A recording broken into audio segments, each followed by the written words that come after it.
Well, hello there, everyone. Welcome to the Raw Watch Along for September 9th. I had forgotten what date it was. I'm like looking around. I'm like, wait, what's today's date? Anyways, glad to be on, everybody. So glad to be back because I was gone on September 1st. I wasn't here because I was on vacation, but now I'm back. So bringing back the watch alongs. As you guys know, I'm going to be doing watch alongs for the remainder of 2024, which truth be told really isn't that much left. There's this account on Twitter that's keeping track of all like how much time we have left in the year, and they put like a little battery percentage, and they put today that 69% of 2024 has officially gone by, which is kind of crazy to think about, but that's where we're at anyways. But all right, we are about 5 minutes away from Raw starting, and this is looking like it's gonna be a good Raw. I believe they said that the first hour is commercial free, so so we'll probably be doing like games and stuff until afterwards once we get through all of the commercials and whatnot. And if it's your first time here, I do put the audio on for Raw in the background, so you guys will hear the Raw audio. Of course, I can't put the video up because of copyright purposes. You don't want to get copyrighted or anything like that, but I will be posting the audio, so it'll be pretty relatively simple. It'll be a good time, so you can be here if you just want to chat and hang out with somebody while Raw goes on. But there's kind of a lot that's been announced for the show today. They're making sure to announce a lot because for those of you who don't know, football season is officially back. So now they're going to be competing against Monday Night Football, which, as many of you guys know, gets millions and millions and millions of views. So these next couple of months are obviously going to be a little bit more challenging because people are watching football. And I know this because my husband's a big Jets fan and a big football fan, and the Jets are actually playing today. So that's basically what's going on. But let's see. I want to make sure to give people some shout outs and whatnot. See what people are saying. Dominik Mysterio says this 69% of the year is sponsored by Blue Chew promo code Denise. Honestly, yeah. It was so funny because I had never seen that account before, like ever. And then the first time I see it, it's 69%. And I'm like, yeah, that would be the first time I see it. Probably because a bunch of people retweeted it. Like a bunch of people retweeted it, so it ended up on my For You page. So yeah. Also, I want to start off by thanking Sheldon Jackson for gifting 5 DWO membership. Sheldon Jackson, man, always has my back here. So thank you so much to Sheldon. And I'm gonna give people some shout outs here. And sorry guys, my throat is like a little bit dry, so I'm going to be really drinking a lot of this Gatorade. For those of you who don't know, there's a heat wave going on right now in Los Angeles. It is currently, let me see, it actually went down right now. Earlier it was 100 degrees. Now it's 97 degrees. So it's really hot here right now. And it's been incredibly hot like the last couple of days. And apparently it's going to continue. I think I heard Tuesday and until Thursday. So anyways, I'm just feeling dry right now due to this weather and whatnot. Yeah, Brandon, my AC is definitely working. I had to like turn it on. So there was a crack in my house, like a little crack in the ceiling. And when I left to Chicago, like it was fine. Like the crack was just there. And to be honest, like I was just ignoring the freaking crack in the ceiling. Well, due to the weather and the last couple of days when I came back, all of a sudden the ceiling was like peeling off.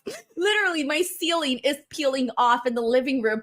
And I think a big piece of it had to do with like just like the heat and all of that. So I thought, well, good thing I don't own this house, so it's really not my problem. Once it becomes too big of a problem, then I'll let the landlord know. But I don't know what is causing that. It's super weird. But yeah, let's see what people are saying. Let's give some shout outs here. Let's see who we got in the house.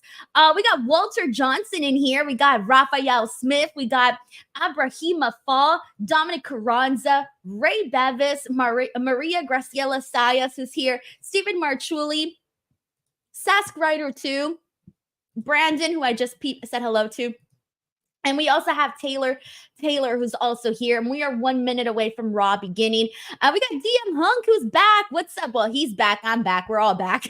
We also got Sean in here. We got Mr. Opinionated, Walter Johnson, Fernando Zayas. Let's see, Joseph Boza, Let's see what else we got here. Who haven't I said hello to? Okay, we got Kristen here. Crazy Cool D's in the house. Chris Robinson, John Stamey, Victor Bottini. He says, are you ready to watch every Survivor Series? Hells no. I don't think I will ever do that again, guys. And if I do, I'm going to give myself more of a grace period to watch this stuff. But it just wasn't really like, it really wasn't worth it. I think to do that challenge that I did for SummerSlam last time. And I don't know. I don't think I could do that again. It would be too much on me. I'm like, I tried it once, did it once. Cool. I could check it off the bucket list or whatever, but I don't know if I'd do it again. We'll see what happens. Let's see. We got, anyways, thank you so much to Victor Botino. We got Murgis Antonio here, Patrick Gallagher. We got Paul Morales. We got Kavisha Ramsundar, who's in here as well. We got Sven Big, Melissa Cabello, Robert Cortez, Ronald Dagley Jr., Joseph Bobes, I think I already said hello, right? I did. Okay, and we got Bryn Hawking, who says, Denise, how is the Anne Frank Museum? One of the greatest, like, not greatest, I don't think greatest is the right word, one of the most powerful experiences ever. Very, very powerful. I don't even know how else to describe it. When something so profound happens in your life where all of a sudden you spend the next couple of days, actually probably even more than days now, where all you do is like think about it. That's kind of where I've been. And I decided to buy the definitive edition of her diary and reread it because I realized that when I read it in school, they gave us the children's version. So I don't know how to explain this to you, but they obviously took certain things out when they had us read it in school. So they didn't give us like the full thing. And so I finally read the full thing. And so it kind of just hit differently. And it's crazy to think that growing up, they only gave us like certain passages. And then for most of it, it was like explanatory based text. So that's why I felt like it hit a lot harder having read the entire thing and then being there. So yeah. And what the hell, guys? The wrong freaking network. Holy shit, guys. I'm so sorry. I was waiting for Raw to start. I'm like, why hasn't it started? I am on TBS instead of USA. What the hell? Hold on. 1 second, everybody. No wonder. I'm like, why is Raw not starting? Hold on. That was so funny. Okay. All right, here we go. WWE Women's Tag Team title match is tonight. And folks, when you're in Calgary, if you can hear Raw, we are good to go. If you can hear Raw, let me know. I'm going to wait for those in the chat. No, I kept looking at the clock and I'm like, what the hell is going on? Why is Raw not on? Oh my gosh, literally. Okay, good. You guys can hear Raw. Awesome. All right, we are getting started here. They're kicking off with Joe Tessitore and Wade Barrett. So this is the first time I get to hear Joe Tessitore. I haven't heard, because I didn't get to watch Raw last week. I only watched one segment. I didn't really want to give an opinion off of one segment. I want to see his work the entire show. But I did hear that it was a massive topic on social media over the weekend. But you know how it is, guys. Every time there's something new in pro wrestling, it becomes a really big conversation. So yeah.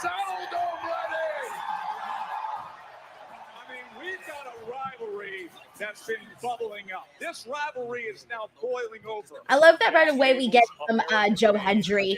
Joe Hendry's the first thing I'm seeing. Someone has the Joe Hendry sign right behind Joe's head. Oh, we're kicking off with a Bray. Wyatt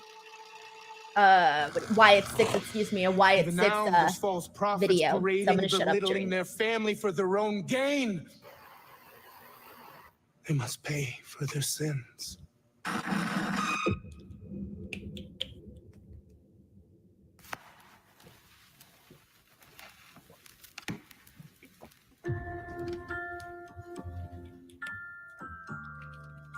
Thank you so much to Andrea Price, who's in the house. What's up? Thank you so much for the love, man. Seriously. Do you feel who I am? Why should anyone care? All right, just making sure everyone can hear. All right. They're not really saying much. It's just sort of a recap right now of what the Wyatt Six have done. So they're not really saying anything. I was expecting like a promo or something. I didn't know it was just a recap. I'm guessing, is this what they're starting Raw off with? Is that what they said? Since I missed the first minute of Raw. I am the voice. I was on the wrong channel. of the reckoning. Seriously. DM Hunk says, Denise, what was your favorite match from Bash in Berlin? Ooh, it was definitely Kevin Owens and Cody Rhodes. I thought that was definitely the best match. And I ended up doing a, usually I do like little reviews here on the channel, but I did one for Busted Open that day. You guys can probably still listen to it if you care, but it's probably outdated already. So, but I did like a 40-minute podcast, solo podcast for Busted Open. So, yeah, really cool. But, yeah, my favorite match was Cody Rhodes and Kevin Owens, followed by, it was kind of a tie between the strap match and the main event. They were so different, so it's really hard to compare. But I know for sure the Cody Kevin Owens match really just kind of had me like so entertained, and that was kind of the one that I got like up most. The one I reacted the most was definitely that match. So yeah. Thank you, Sheldon. They are kicking the show off with the mixed tag team match. And yes, we are 1 hour free, commercial free for the first portion of Raw. So that's probably why we're getting like a super long video package of like the entire history between freaking the Wyatt Six and all of these guys here.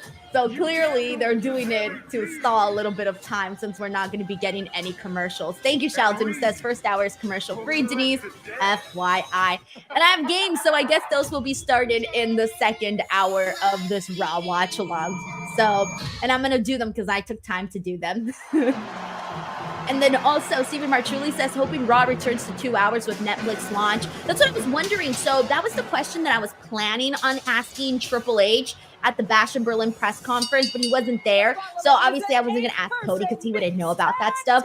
But I do want to ask because at some point, like everybody's sort of curious about what the format of Raw is going to be looking like. Like, what is the format of Raw going to be looking like over on Netflix? Because Netflix is not a place where you get ads or commercials or anything like that. So will Raw still be 3 hours? I don't know if they've put that information out there. So I'm curious to see, like, if it is 3 hours, fudge, how's that going to be? Would that be too much? Because I know when they usually do the pay-per-views on the Peacock, they do a lot of video packages, right? And then, of course, depending on your Peacock subscription, you might be getting ads or commercials or like WWE commercials, right? So I'm wondering if it's going to look more like a pay-per-view, a PLE, excuse me, when you're watching Raw, or if they are going to trim it down instead. So we'll see. I would love it if Raw was 2 hours. Oh my gosh, if Raw was 2 hours because of no commercials, that would be so freaking awesome, because you would still get the same amount of content because, as you know, the commercials take up the time. But we'll see. I don't know. It would be a huge change. But then again, it's Netflix. So we are expecting big changes for Netflix. And in the meantime, these entrances are happening. Andrew Koo says, are you double watching New York Jets and Raw? No, that would be too complicated, guys. That would be far too complicated for me to do. But I honestly, like, I usually just watch the games with my husband, but he's at work right now. So he's watching the game at work. Because I know that he leaves like the little he sets it up so while he's working, he can pay attention to the game too. And it was funny because I told him today, I was like, why don't you just call in sick to work? And he was like, I can't call in sick. Everybody knows that the Jets are playing today and everyone's going to know that I'm not really sick. He's like, I could legitimately be sick. He's all, but I can't call out on a day where it's the first game of the season for the Jets because everybody knows that he's a Jets fan. So and then I think we might be going to a game. I just don't know which. I don't know if we're going to a game this year. Usually we do go to the first game of the season, but since this time it wasn't in New York, or I think that's the reason why we decided to go this year.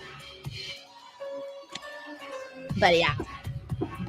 Thank you so much for asking. We got Sheldon Jackson here who says, thoughts on the Street Profits returning to NXT tomorrow to face Nathan Frazier and Axiom for the NXT tag titles and kicking off the show tomorrow, replacing the Rascals. So I don't know how many of you guys saw this about an hour ago or maybe even less than an hour ago. NXT GM Ava put out a video basically announcing just that the Street Profits will be replacing the Rascals in this match against Nathan Frazier and Axiom for the NXT Tag Team title. So it is I mean, I feel like out of the loop because I missed last week's NXT, so I was like, what the hell is going on? And the fact that they replaced them with the Street Profits, I mean, that felt super random, at least to me. Keep in mind, I'm out of the loop right now. I missed one show, and now I'm all confused and lost. But no, it definitely felt random. But I thought, all right, if you're going to replace them with anybody, the Street Profits is a pretty big deal, considering they are a top main roster act and going over NXT. That's going to be really fun, by the way. Like, all these 4 guys in that match together, you know we're going to see some really great freaking moments in it. So truth be told, I'm looking forward to it. I really am. And then who knows when we'll circle back again to that. They're going to circle back at some point, I'm assuming, to the Rascals and Axiom and Nathan Frazier. But yeah, I'm cool with it. So yeah, I did see the announcement for that. Thank you so much, Sheldon. We got Brandon here who says, thanks for the follow back on Instincts Culture. Oh, you're so welcome. I have been... I really need to get the ball rolling on that, guys, and it's just a lot. I don't know how to explain it. There's just a lot that I'm trying to work on at the moment, but this match is finally started. Wow. I'm telling you, for those of you who are watching Raw, I was talking for the longest time because it was a really long package, but it's time for Wyatt 6, an American made. I keep forgetting that that's what they're calling themselves, the Creed brothers, Ivy, and Chad Gable, American made. So we're getting this match here. I kind of get started on the outside too, because everyone's sort of taking care of. Everybody's got a person. Everybody's just attacking that person. Early on. But yes, Brendan, I have been really needing to put more emphasis on that. I'm hoping to be making some announcements soon regarding the website.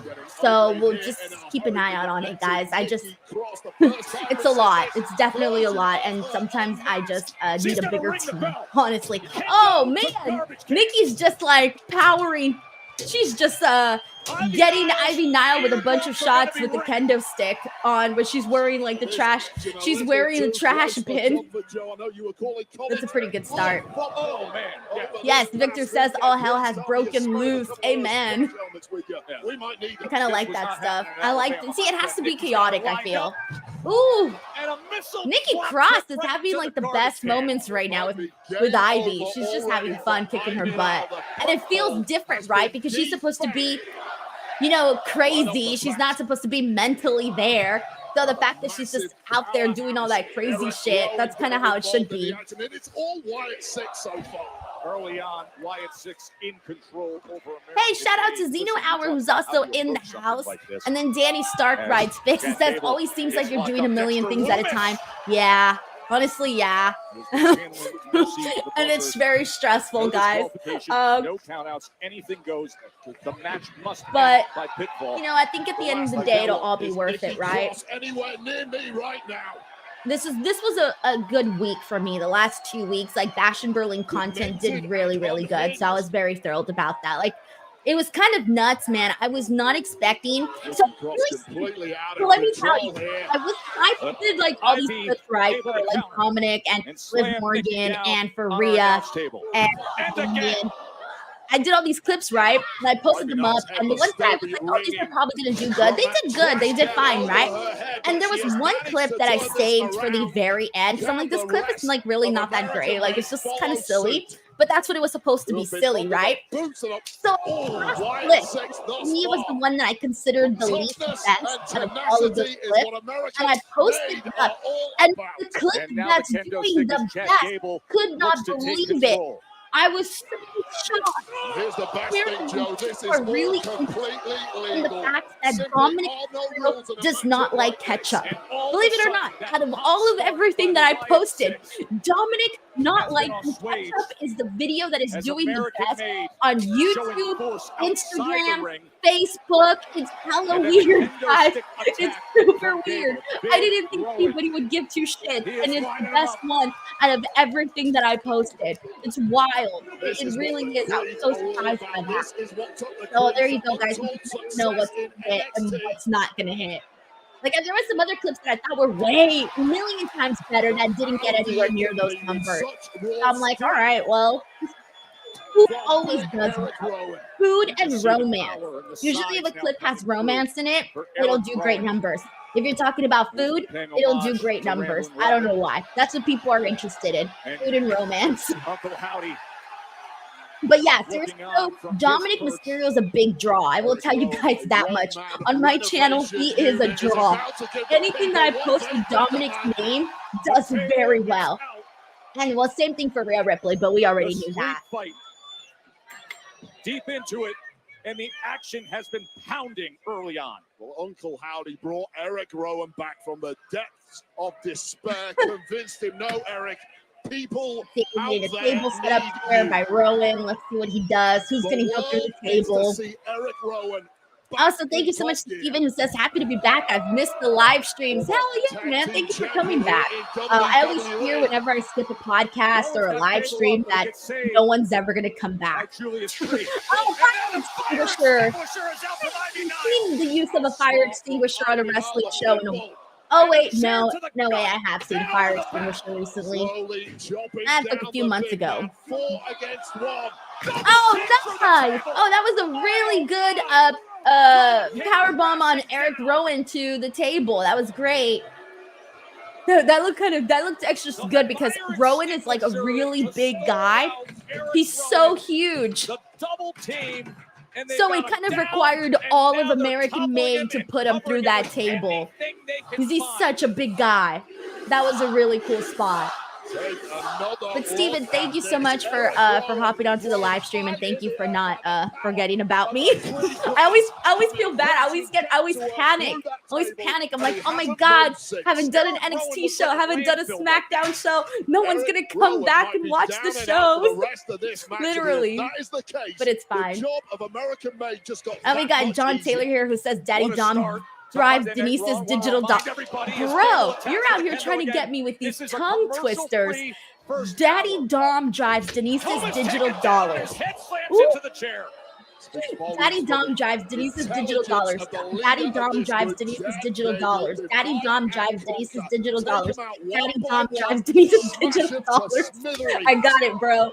I'm practicing. By the way, if anybody here wants to be a really great public speaker, believe it or not, one of the things that I learned in this when I used to take acting classes is doing tongue twisters are a really great way to like relax your mouth. I don't know, like relax your mouth and also prepare your mouth so that you don't stumble over your words. And they suggest like before you do any sort of acting, I mean for noobs, more so for noobs. Oh, nice, Dexter Lumis, that was kind of cool. And for the moment, he just had a fun little leg drop that he did that looked extra cool. But so yeah, they suggest obviously getting your blood pressure up, get some energy flowing in your body, but also doing tongue twisters so that it just, I don't know, it just helps you for whatever reason. I'm not an actor, but I do implement tongue twisting every now and then whenever I used to do like ring announcing or whenever I was going to do anything live that I wasn't used to, I would do tongue twisters. As he bounces off the ropes. Double clothesline from Joe Gacy.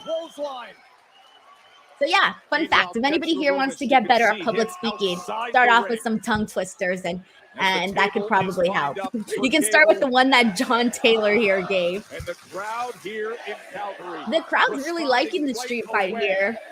So far, my favorite spot has been them putting Eric Rowan through the table. That's been my favorite spot so far. We got Taylor Cannon who says, Denise, glad to see you back. Hope you're well. I'm doing good, Taylor. I am. I'm very tired though. I will tell you that. I've been more so tired the last 2 weeks than I have been in a while. Yesterday, on a Sunday. I went to sleep at 8:30. Takes a chair to the back. 8:30. I was out like a light. By 8:30. I didn't even know what happened. So that's obviously super early to go to sleep. But I was just so tired. I was like, I need to go to bed. Even says lots going on in life at the moment, like a broke down car. Oh, that's the worst. I'm so sorry.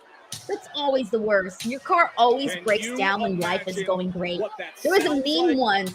By the way, Joe Gacy's getting a bunch of kendo sticks shots while he's wearing the trash bin. Oh, that kendo stick just snapped. American Made is just getting him with a bunch of kendo sticks. But back to your car troubles, there was this meme that said that your car knows whenever you get like a raise or a bonus or whenever you make extra money, your car knows because that's when like the check engine light comes on. So yeah, that's just the way life is. Ivy now going hunting for more weapons of destruction. The last thing she wanted I'm loving the use of so many kendo sticks during this match. Now Nikki's going at it and giving Ivy some more kendo stick shots. So I guess kind of a fun fact for kendo stick shots. When I used to work with Sean Waltman, I remember this. It's really just like stuck in my head because it was surprising. But I remember on some podcast or something he had said that kendo stick shots actually feel good when you take them. And I was like, oh, what?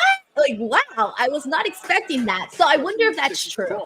I don't know how true that is. I guess it depends on the person. But that always stuck with me. He said he thought that it felt good.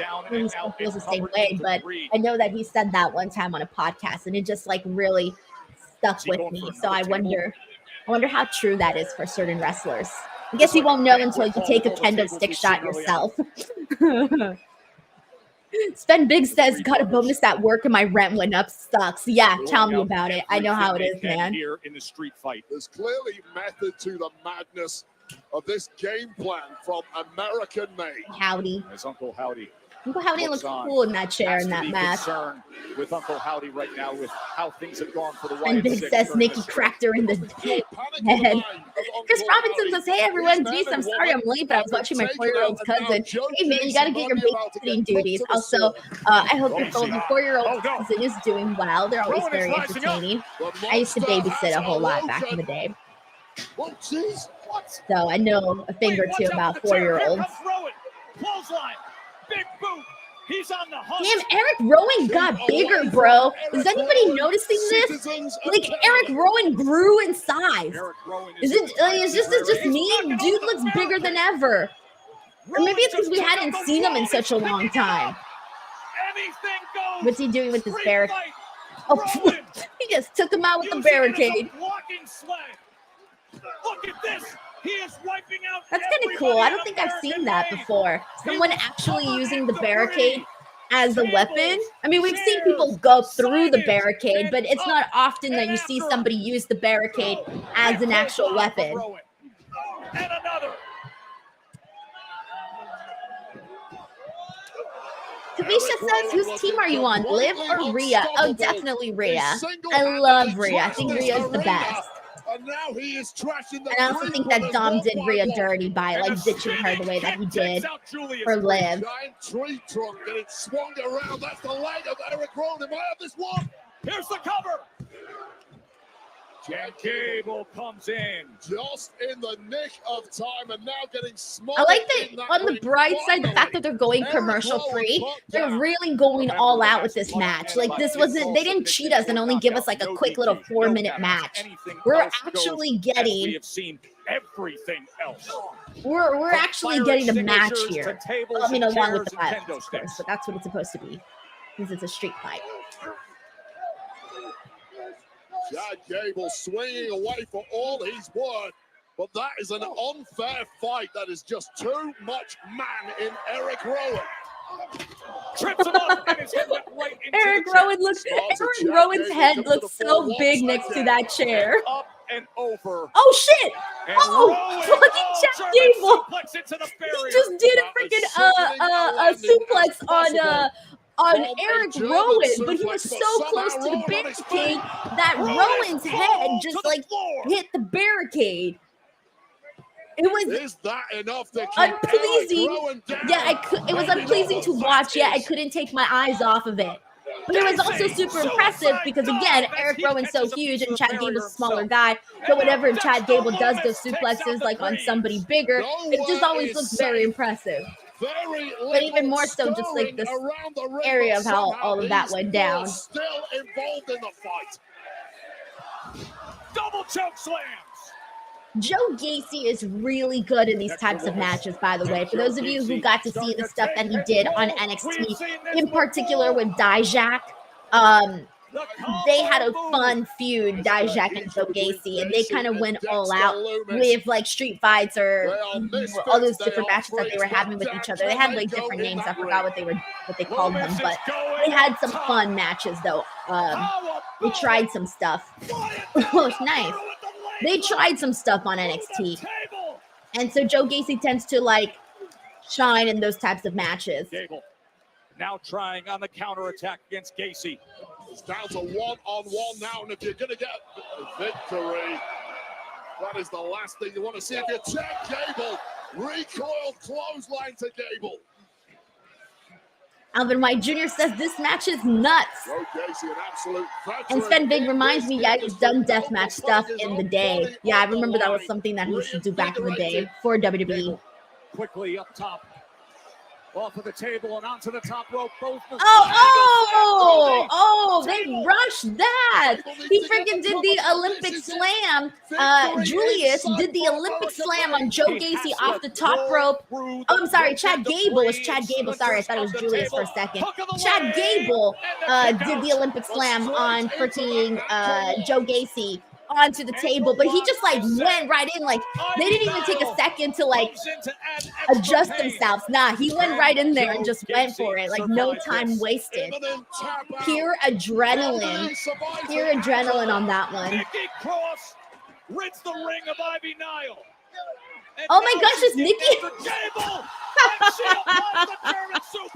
Nikki just suplexed Chad Gable. What? That was funny. That was so funny. That was hilarious. It just looked funny. Oh, is she gonna suplex her onto the chairs? No. Oh no, she. Down the neck. Ouch. Onto the chair as both of them. The fans are being muted right now. Just a horrible I think they're chanting "Holy shit." I'm assuming. I can hear them be muted. On the outside. Oh God, Howdy is stirring. Uncle Howdy staring down Gable, and Gable not looking for Rowan, who came flying in. Onto the steel stairs. That iron claw slam from Eric Rowan. Onto those steel steps. This one is as good as over. Get him in the ring, pin that man, and mercifully, this carnage will finally be over. Rowan just picking up Gable. Is the audio okay for everybody here on the chat, by the way? Can you guys hear Raw all right? Because I was adjusting the audio for myself because I couldn't hear that well. And I was messing with some buttons here, so just let me know. Back and watched long enough. Loomis up top. Okay, cool. Through the Calgary air. Frog splash by Dexter Loomis. I think he's about to win this match. Yep, he just won this match.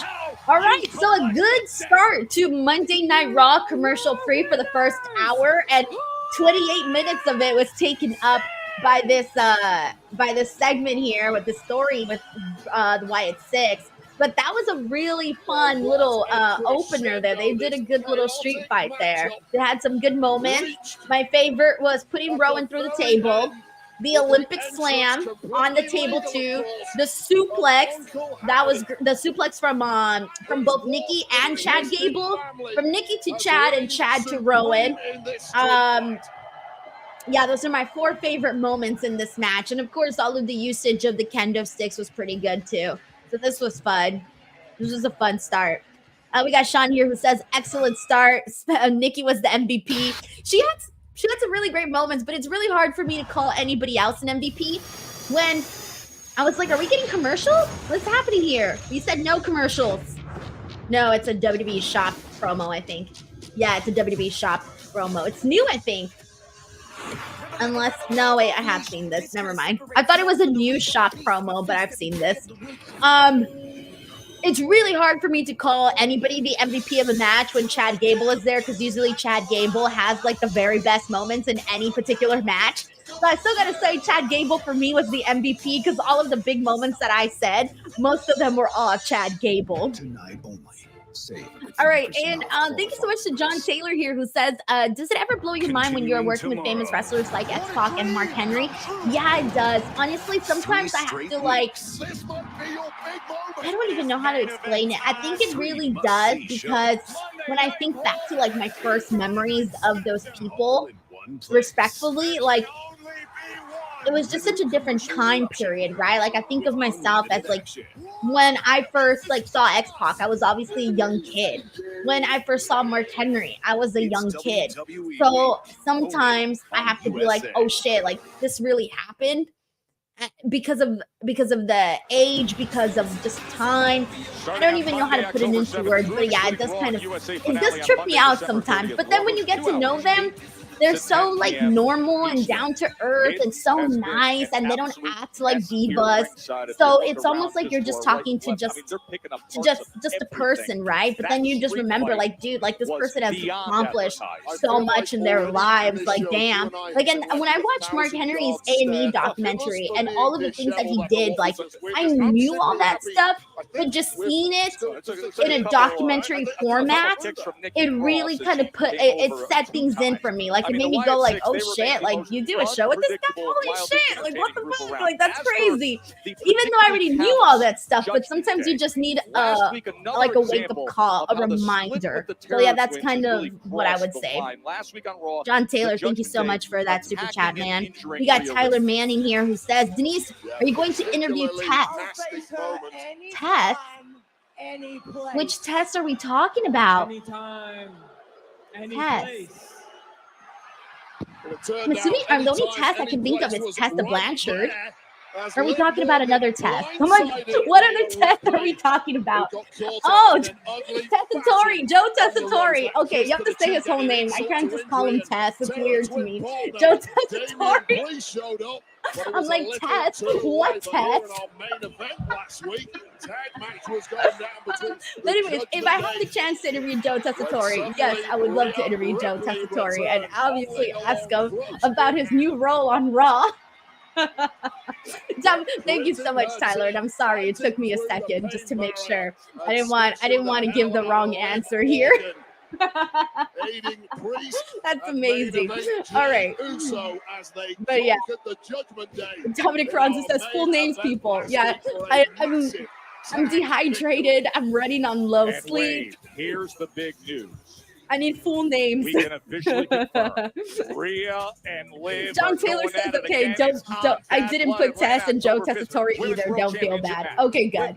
Looks to defend against Rhea. Now it's like, Tess, what are we doing? It's funny. Yeah, I haven't really interviewed very many commentators, so I would definitely love to, right? I think the only one I got to interview was Kevin Patrick. He's the only commentator from WWE besides Wade Barrett. I got to interview Wade Barrett, Beth Phoenix. And I think that's it when it comes to commentators. I don't think I've gotten a chance to interview anybody else. I would love to interview Pat McAfee, but that one sounds like it's going to be like impossible to get. Not that it's impossible to get, but I got to be at the right place at the right time for that. But who knows? You never know. Some of the people that you think you're never going to get, all of a sudden you might get. So we'll just wait and see. Terrence Sullivan says, we sports fans call him Joe Tess. Sorry, we didn't explain it at first. Thank you, guys. Thank you. I had no idea you guys called him Tess. So that makes a lot of sense.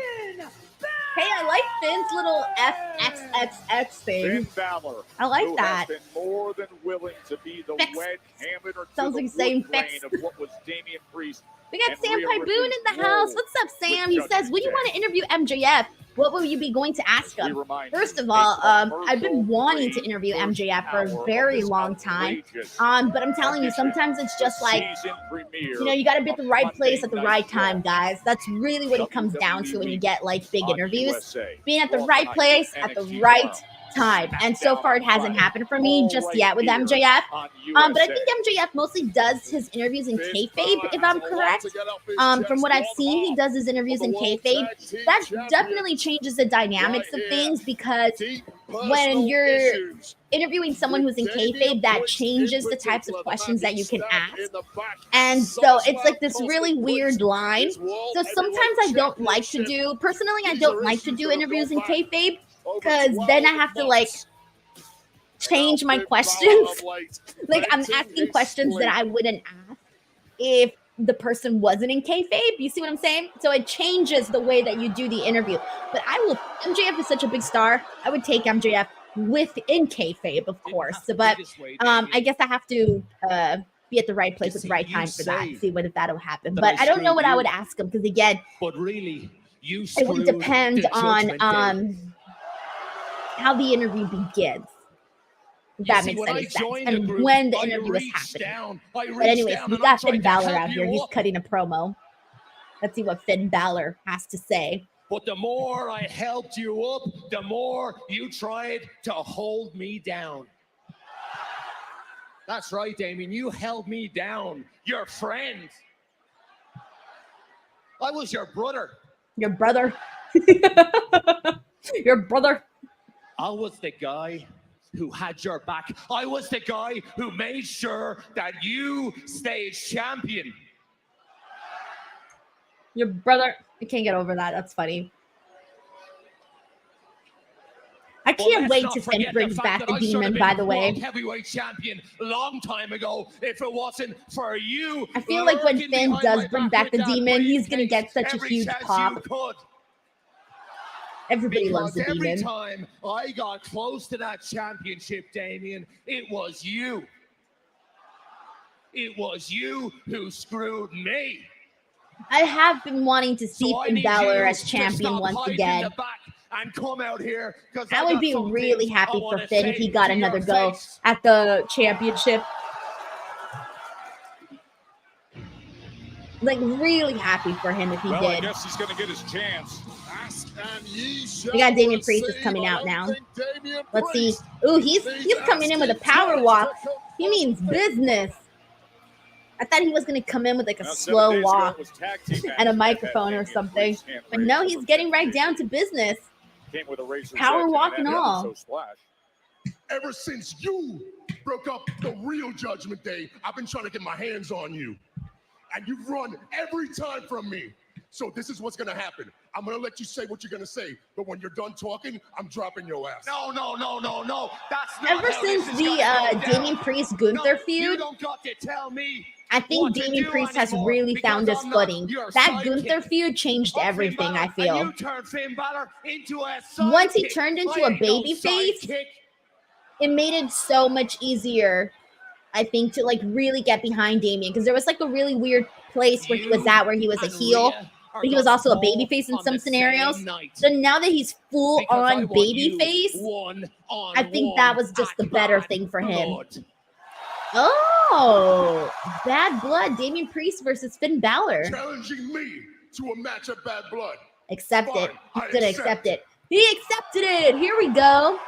Now it's time for me to do what I came out here to do. No. I think you're forgetting one thing, big man. I think you're forgetting one thing. Haven't you forgotten about the old Judgment Day playbook? The Judgment Day playbook? I don't remember the Judgment Day playbook. I wrote the Judgment Day playbook. I'm going to explain something to you right now. Oh, here comes the Judgment Day. JD McDonough on his big old head. But apparently, Damian Priest saw it coming. Yeah, he knew. Everyone saw it coming. They saw JD McDonough's head 2 miles away coming. And Damian Priest holding his own until the numbers. Where's Rhea? Rhea needs to come out here and whip all these men's asses. Punisher of the Judgment Where's Day. his other twin? with a ground and pound. Another kick. Oh, man. This is unbelievable. Rhea should come out with like a weapon or something and just chase all these guys off. Yeah.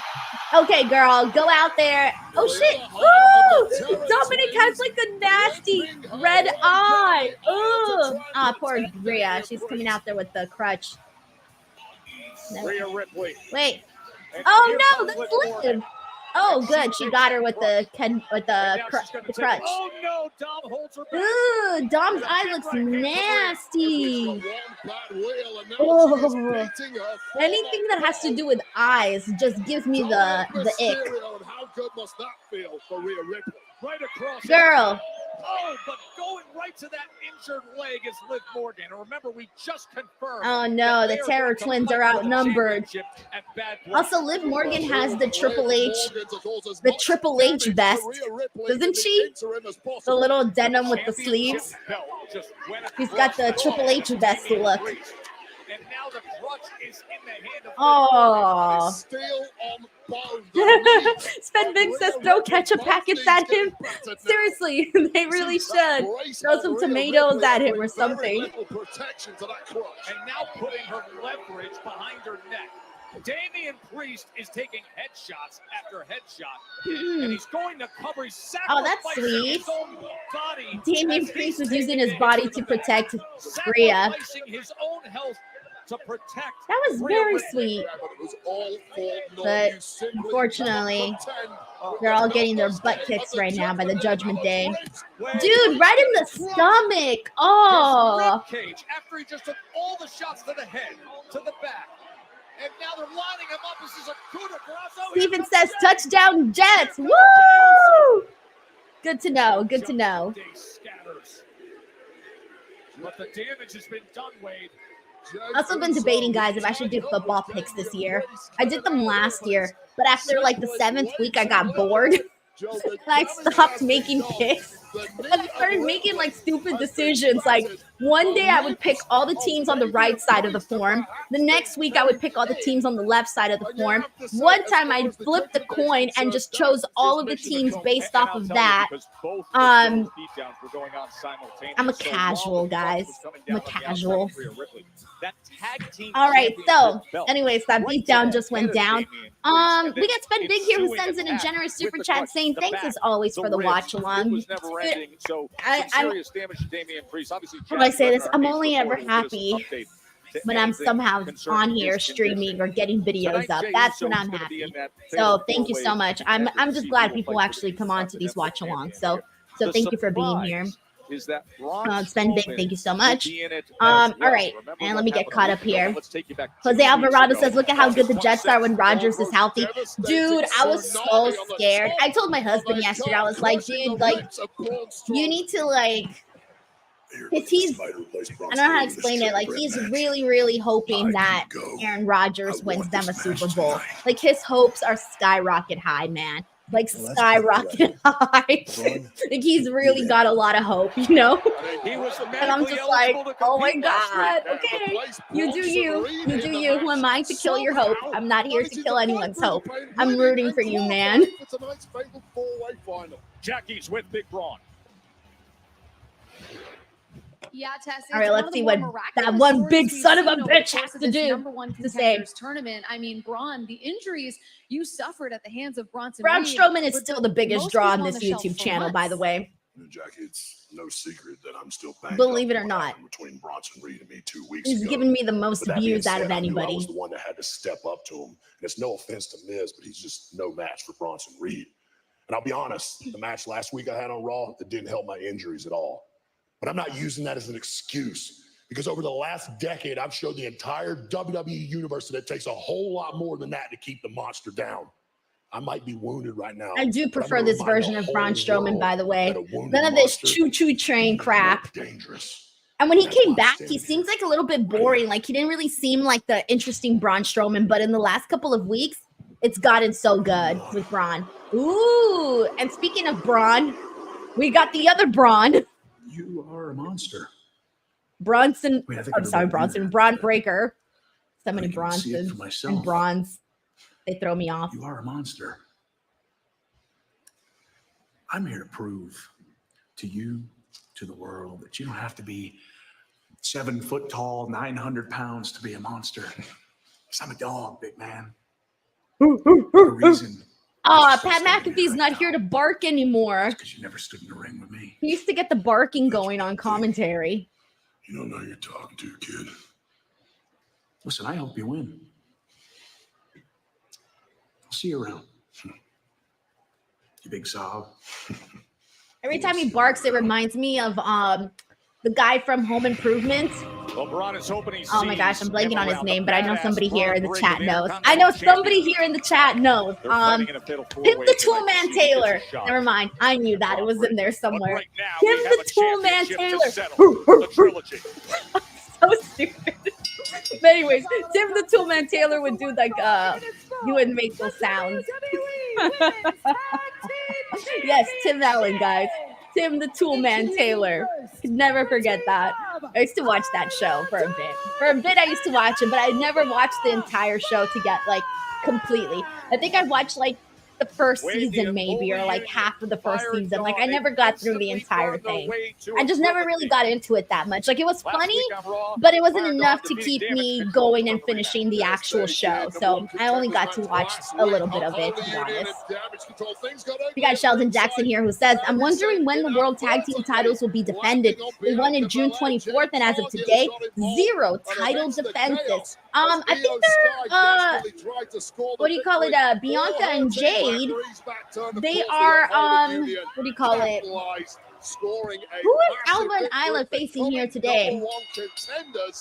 I don't know what's going on here today, but I hope that Jade and Bianca have a fabulous, and I mean fabulous reign, though. The Unholy Union looking to make good. I'm just happy that the Unholy Union is still on TV, man. I was worried that the second they got the titles off of them that they weren't going to be on TV. I was concerned about that. Okay, so they are doing Jade and Bianca right now. Oh, heck yeah. All right, good, guys. We're getting Jade and Bianca here. Sheldon Jackson says, Raw being 2 hours starting October 7th. There is a God finally till Netflix. Have they announced it? What? Where did they announce this? Hold on, I'm going on Twitter. Did they just announce this right now? Oh shit, 10 minutes ago. Oh shit. It's official. Oh my god. Okay, sorry. Okay, so WWE has officially announced as of 11 minutes ago. Thank you so much, Sheldon, since I wasn't on Twitter. They say breaking, WWE Raw will be on the USA Network from 8 p.m. Eastern Time to 10 p.m. Eastern Time, starting on Monday, October 7th, and through the rest of 2024, culminating with the USA finale on Monday, December 30th. Wait, what? A week ago, Bianca Belair. Oh, we're starting even sooner with a 2-hour Raw. October 7th? Oh, shit. Rubber match at the highest level. Sorry, I'm processing this information, guys. I thought this was going to be at the start of Netflix. No, it's starting before. Wow. Let's effing go. But, oh, shit. What is 2 hours on the USA Network going to look like? Dethrone the champs. This is nuts, guys. It was in triple action. 2-hour Raw. Let's effing go. Let's effing go. Wow. All right. So thank you, John Taylor, who says it's 4 weeks from now. So the next 4 weeks will be the last 3 hours until who knows when. But they didn't say what it's going to be on Netflix though. On Netflix, they still haven't said if it's going to be 2 or 3 hours, though. This tweet only says that starting October 7th through the end of the year that it's going to be 2 hours on the USA Network. It doesn't say anything yet about Netflix. So let's keep that in mind. We'll see. Wow, this is wild. This is so wild, guys. We're entering into a new era. But I think they're doing that for a reason. They're getting us comfortable to 2 hours. Who knows? I don't know. It's a lot to soak in here. All right. John Taylor says that show Home Improvement gave me years of Jonathan Taylor Thomas he jokes towards me. Oh no. Oh man. John Taylor, thank you so much for that. That's so funny. Victory on SmackDown then. Wow. Wow, guys. Yes, John Taylor, less trivia for Denise to prepare. I'm so happy, guys. This is great. So that means, oh my God, I'm going to get to go to sleep early on Mondays. I think it's a perfect pairing at this stage. This is amazing. Sorry, I haven't even paid attention to this match now, so I've been thinking about this. This is great. I get to go to sleep early on Mondays. Best day news ever. Because I love my schedule for like NXT days. I watch the shows. So like NXT, AEW, SmackDown. I watch the shows from 5 to 7. From 7 to 8, I do the post show. From 8 to 8:30, I upload the audio. I change the thumbnails, little work that I have to do. And by 9 o'clock, I'm already in the shower. And I could be in bed by 10, depending on what it is that I do. But on Raw days, it's totally different. That extra hour, and then being on the post show, and then, you know, coming afterwards and having to cut clips and things like that. It's a longer night on Monday. So an hour less, it just gives, it opens up a whole new world. A whole new world. Wow, so exciting. Joseph Bugza says, unless SRS doesn't still keep the recap of Marathon. I know. We need to talk about this format.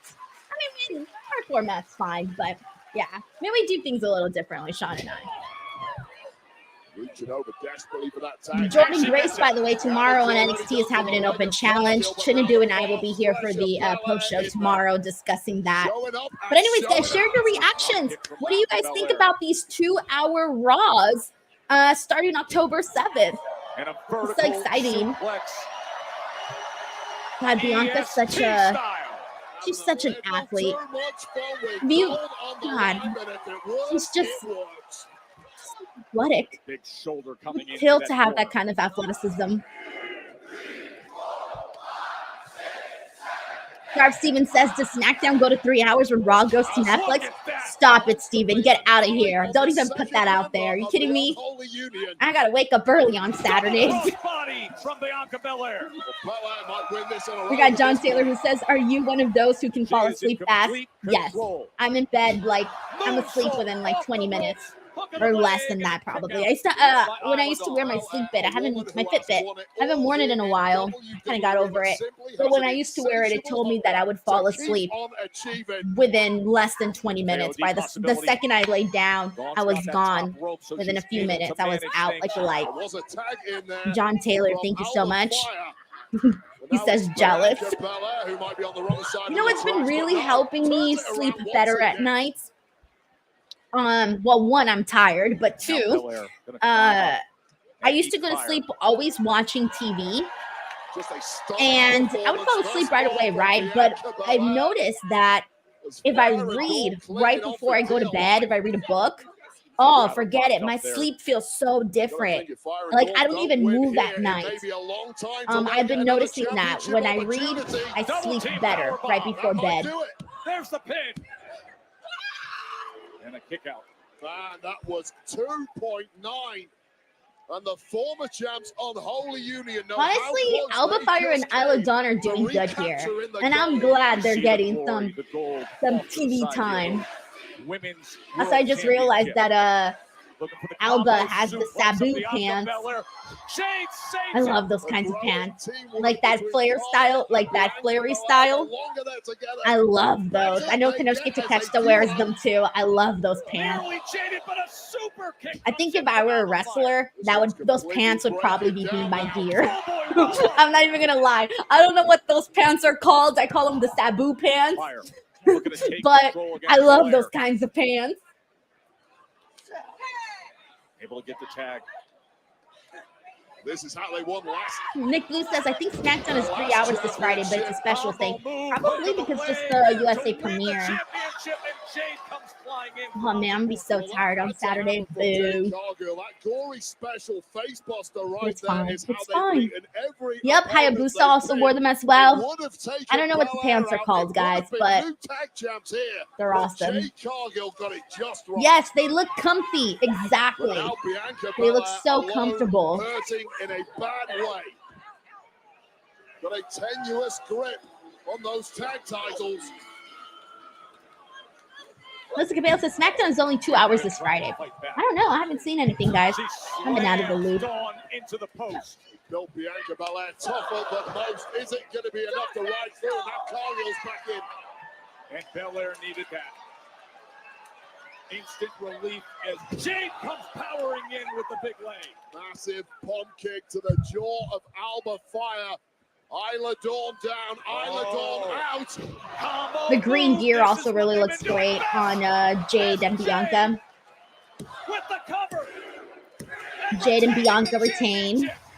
I don't think anybody's shocked. Jade and Bianca retain. No one's shocked. It's fine. It's great. Former tag teams got the rematch. Cool. And now we can continue on with Jade and Bianca's dominant run. I want to see them on the very top of this mountain. While they threw everything but the kitchen sink at Belair and Cargill, it simply That was a decent wasn't match, enough. guys. As A the decent weeks match. go by, this duo gets better and better, and the question hangs. who Paul Morales on says, earth Denise, we get an hour less of Raw Saturday night's main event returning. Am I missing anything else that wasn't on my 2024 bingo card? I don't know, bro. I don't even remember what I had on my 2024 bingo card, and I did a whole ass video about it. Don't even remember what I put.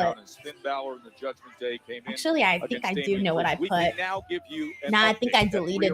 I had the list here on my notes app because I kept. Oh no! I do have it, guys. Here's this was my 2024 bingo card. I did a video about this, and I saved it just in case it does happen. I would remember what I put in my video without having to go back and rewatch my video. But I had. Yes, thank you so much. While we Had some continue to wait stupid for shit updates on here. Damian Priest, I'm I'm here with almost- LWO, and tonight, Dragon, you will face longtime rival Not in too Dominik stupid. Mysterio. Listen, we all know how Judgment Okay, Day rolls. I'll read. How I'll have read you my prepared for 2024 tonight? bingo card. Claro que sí, After this LWO Dragon promo. is always ready. But you, us, and everyone knows that the Judgment Day cannot do anything alone. And they showed that last week. But tonight, I have backup. Jackie, and we couldn't have picked a better man to take care of the Ooh, job. Ray's mask than looks Dragon awesome. Lee. The orange, well, the look who black, it the is. white, The Addams family. the Addams family. What do you guys want? Just crashing this little party. I don't know if you clowns seen what we just done out there, but if you stand in the way of Judgment Day, it'll be you next. The only thing I saw was a bunch of wannabe thugs that run away from a real fight. Hey, you watch your mouth, deadbeat. Hey, you Oh, watch I your hate looking tone, at Dom's son. eye. Finn, let me tell you this. It's really Why bothering don't you me. stop hiding Oh, behind my estupido son? My estupido and face son. me in the ring tonight. Stupid you're though, on. stupid for those of you who don't You speak just made a Spanish. huge mistake. Although that was really easy. I think you could pretty much figure it out yourself. I Vamos a stupid acabar. day. Vamos a acabar. Stupid day. Oh, there's Bret. It's the living legend. We were waiting for him. He was announced for the show. Last week they made the announcement. Oh, he's next. Let's see what they're gonna have him do. Bret Hart with us next.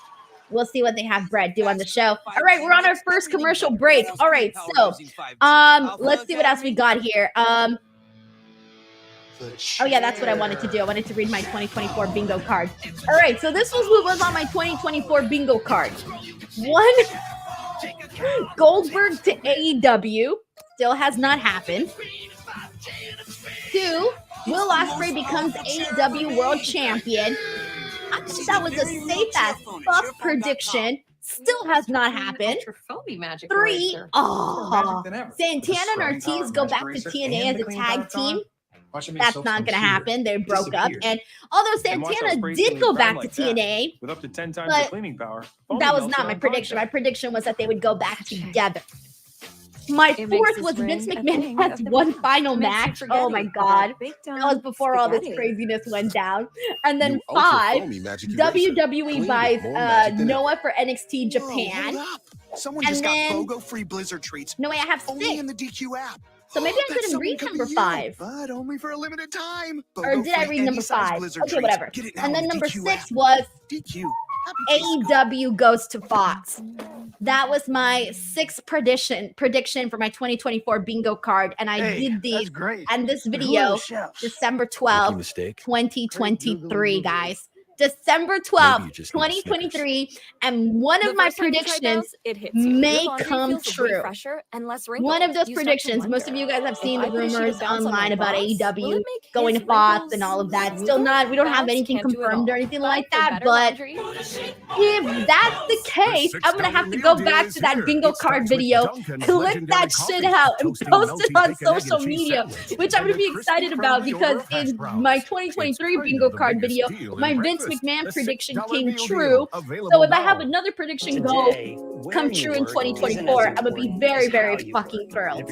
So, anyways, those were my bingo card predictions. We'll see. We still got all over the world. what was it? 31% of the year left for any of these things to happen. So we'll see. We'll see. All right. Anyways, let me continue on here. And your health. Save up to Shit, 30% guys. during our. I just realized that the whole time I had the commercials on. Guys, please remind me. If I don't mute the commercials, please let me know because I freaking forgot. I'm supposed to mute the commercials because that's just annoying. No one wants to hear a goddamn commercial. All right, so let's see what we got here. John Taylor says, was Danielson via a plastic bag on your bingo card? Nah, man, I don't think I'm that sadistic to even think of that. Sheldon Jackson says Judgment Day are not the World Tag Team Champs since June 24th and not a single title defense to their names almost 3 months in now. And that's a big problem. Wait, were you talking about the men's? Sorry, I was talking about the women's inside my head, but I just realized now you were talking about the men's. All right, that makes more sense now. Thank you for the clarification, Sheldon. And for the super chat, man. All right. Man, I hate these commercials. All right, so let's keep it going. Let's see who else is in here. Shout out to some people. We got Peter Storch is in the house. Thank you so much for coming on here. We got Adam Price. Hello to Adam Price. Thank you so much for hopping on. And we are back on Raw. So after this, I'll begin the next commercials. I'll begin the games that I have. And you mentioned WWE. There's So, only one games in the thing next you commercials. need to know, and that is heart. They got plenty. Here we go. of We it, got Bret and coming they've on. got the living legend, Joe Tessitore and Wade Barrett, back here in Calgary after an hour of non-stop action. But do you want to hear this place roar? Produce back to Monday Night Raw, the two-time WWE Hall of Famer, Bret the Hitman Hart. What a pop. Amazing.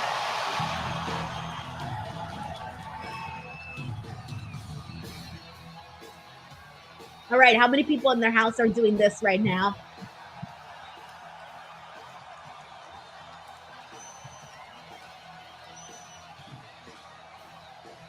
I was gonna say, I don't really see wrestling fans do that anymore. That used to be like a thing. Whenever a legend would come out, you used to see the fans doing this, like the bowing. I don't really feel like we see that too often anymore, but that used to be a thing. I guess I'm outdated. My reactions to things are outdated.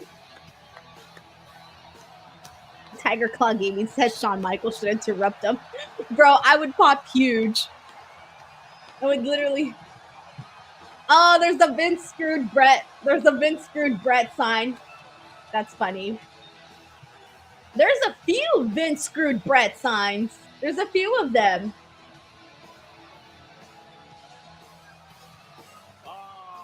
Calgary, he's back.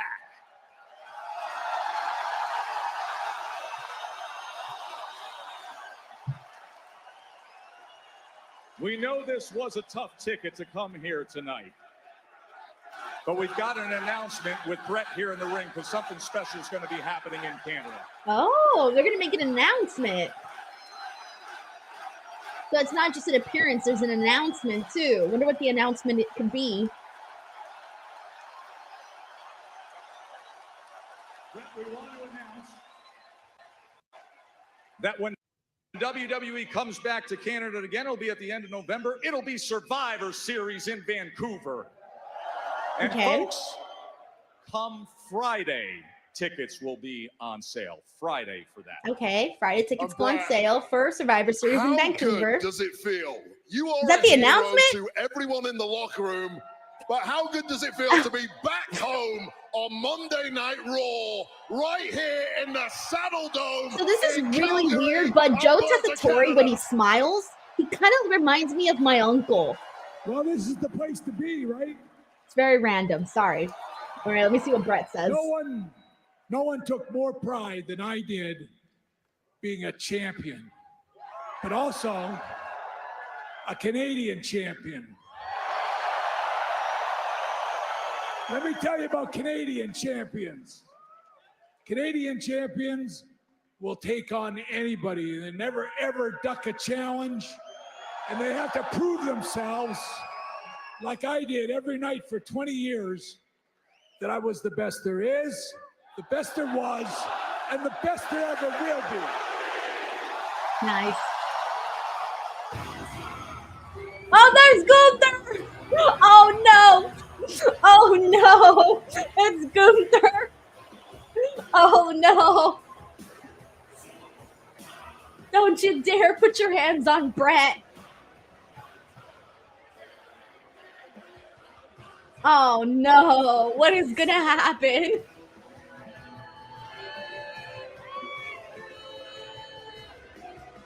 Oh, he looks happy. He looks happy as hell. It's so weird seeing Gunther happy.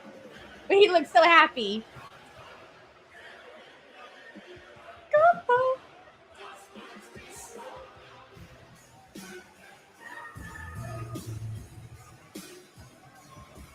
Oh, man. What do they have planned?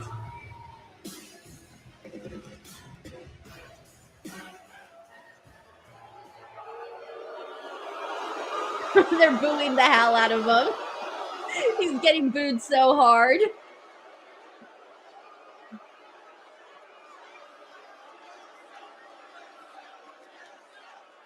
Soak it up, Gunther. Soak it up. You're in the ring with Bret Hart in Canada, being booed the hell out of your mind.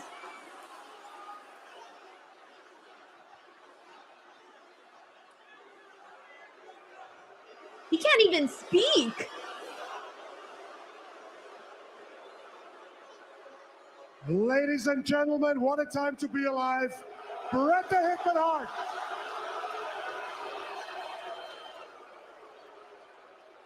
I tell you this, I'm about to pour my heart out to one of my childhood heroes. Dang, he can't even talk, guys. He's being booed so much. This is great.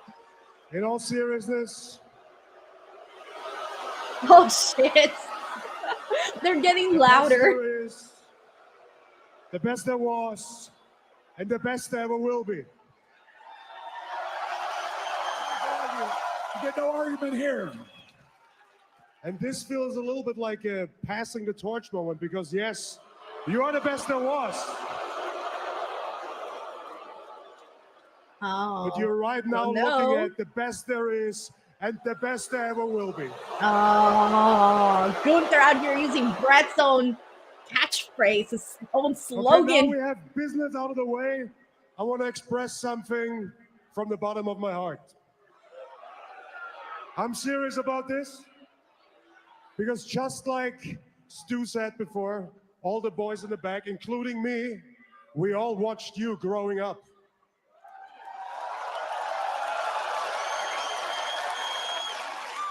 And you have always been a childhood hero for me.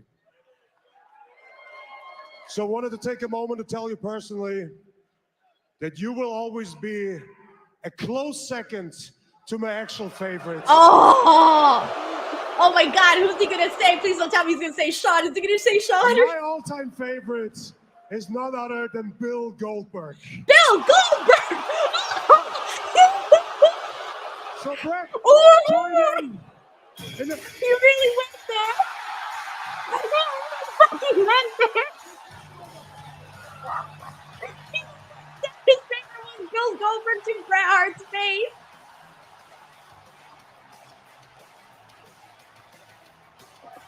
I'm sorry. I think that's the funniest thing I've ever seen. He really, Bret Hart hates Goldberg so fucking much. He really went there. Wow. I'm sorry. I can't even react to Sami Zayn right now. They needed to let that shit sink in a lot more. I think they should have held up just a second on Sami Zayn's song. Just a second. That was so, wow. It's funny because I think everybody was probably expecting for him to say Shawn Michaels because, like, it's usually in interviews that you know that he hates Bill. Oh my God. I think that was the line of the year, guys. That was the line of the year. Gunther just had the moment of the year. Standing in this ring, in this city, talking to this man the way you just did. You think this is a joke? You want to make jokes about Bret Hart being a hero? Guess what? It's not a joke. Bret Hart is a Canadian hero. And in case you can't tell, he's a hero to every single person in this city. And he is a hero to an entire generation of wrestlers in the back that are still studying this man's matches to this day. Facts. Facts right there from Sami. And more importantly, he's a hero to me.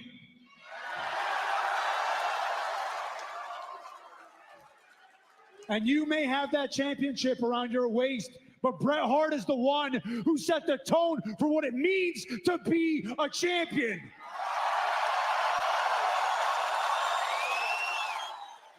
But what do you do, huh? What do you do? I challenge you to a match, and what do? You put your tail between your legs, you turn around, and you ran away. You want to say you're the best there is? Fine. Prove it. Sami Zayn versus Gunther, part 2 for the World Heavyweight Championship. Bad blood, I'm assuming.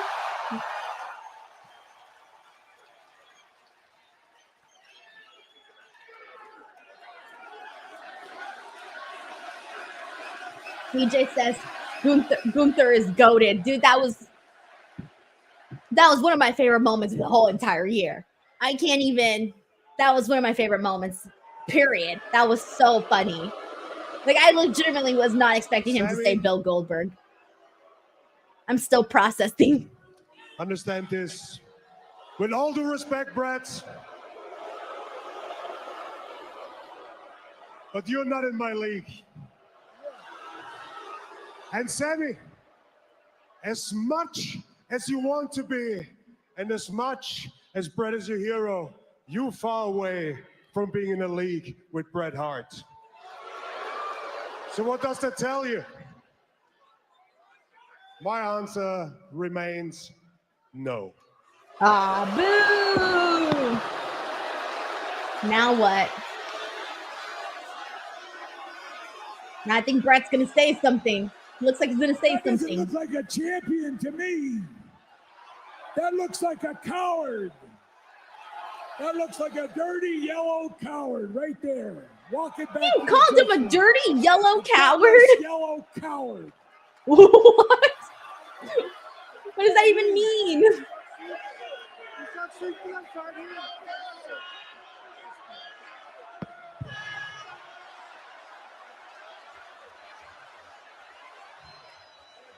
Sami and Gunther now face to face. Are you ready? You want to go into the Bret Hart? After the hitman calls him out. You want to go into the Bret Hart? It's my business, pal. Turn around and leave. Hey, Gunther's finally not wearing a black shirt, by the way. He's been wearing black shirts like every single week.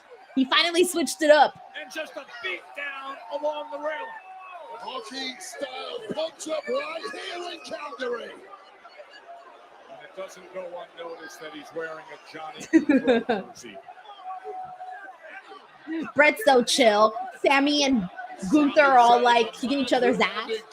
And Bret's just all chill. He's so chill. That was great. That was so great.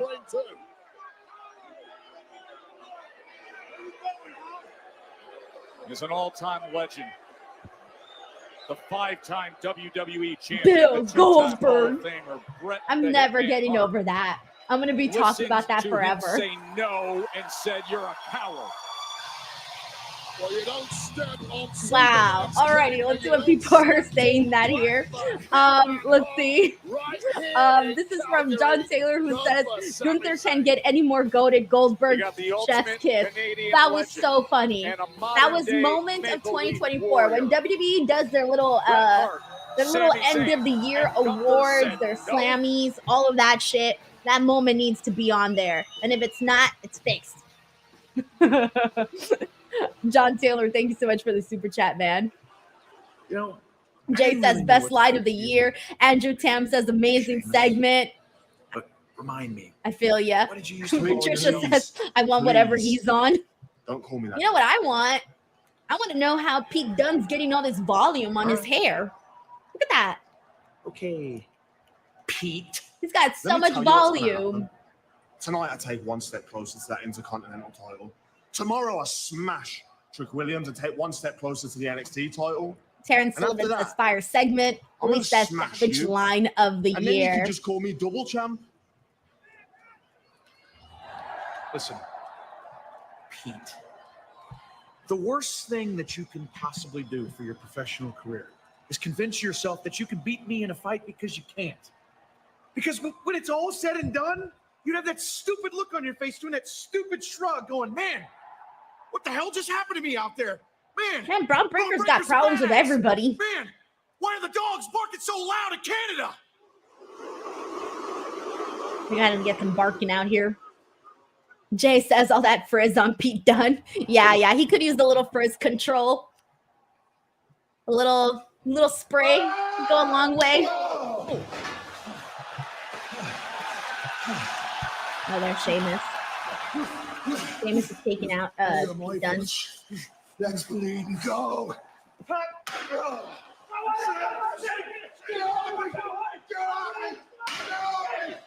We got John Bay who says, he says, I like that Braun is more face than heel. Sheamus Yeah, with a he's shillelagh like is he's scary. tough, but he is coming across a little bit more like a baby face. He has been to me for the longest time. Like I wasn't siding City in the world. with Adam Pierce, to be It may honest, when go down a they few were kind of having their little beef because Dirty backstage. Dom is in town. I thought Braun Breaker was the whole one in the thing. right there. Real stash. Thank you so much to The Tyler mullet. Manning, by the way, The for the nasty super attitude. chat. I appreciate you, man. Seriously, thank you so much to Tyler Manning. WWE.com this past week, exclusively available. All right, we got the Judgment Day coming out. We're probably going to go to commercial break. Commercial break, I will start my games because I did them, so we might as well do them. They must be. Plus, I know people like the games too. Whenever I don't do the games, everybody's like, Denise, are you going to bring the games back next week? Because I'm only going to come back if these games are here. I'm like, yes, I will. By the way, the Triple H inspired jacket on Liv Morgan looks great. She's making me want one. Representing the Judgment Day. Dirty. I might have to make one myself. All right, so we're going to get Dominik versus Dragon See, I Lee. like the way Oh, the that should be fun. sensation Samantha Irving stresses Yeah, that should definitely be I mean, she fun. put something on that, and it's accurate. He's going up against Oh, the God. hard-working, They're doing uber-talented Natisita again. Dragon Lee. Liv When we and come back to Dirty Dom. Monday Night Raw, the season premiere, ETW, if you guys are and it fans is of Liv and Dom, check out the interview that I did with them. It's doing numbers. It's like one of the best viewed videos that I've done this entire year. Rhea still has number one, but regardless, there we go. All right, here we go, guys. It's game time. We're in commercial breaks. If you're new here, we play some games to help the time go by. And let's do this. So the game that I have for you guys today is which wrestler is this? And you guys have to tell me, like, fill in the blanks. But it's a specific category this time. And the specific category that I have is Hall of Famers. So the people that you will be seeing here, they are WWE Hall of Famers. But who are they? So here we go. Here is the first one. Who is this? Keep in mind, it's a Hall of Famer, so... I don't have nip games today, guys. No nip games today. I did so many the last time I wanted to give you guys a break. So, so what do you call it? So I'm trying to switch it up so that I bring something different to the table every time. And I also need some new ideas on some more games because I'm running out of ideas. And I'm not really like an expert in games. So any ideas will definitely be highly appreciated. All right, and y'all got this, guys. The answer that I'm looking for was Diamond Dallas Page, DDP. That's the first person that we got here on this game. The answer was Diamond Dallas Page. So here we go. Let me 1 second. That was the answer. So congratulations to everybody who figured that out. All right, and let's go ahead and keep it going. Here is the next one. Who is this? Remember, the category is Hall of Famers. People in the huff. If you're new here, I hope you're having a good time. I will be live every single Monday doing a Raw watch along for the rest of the year.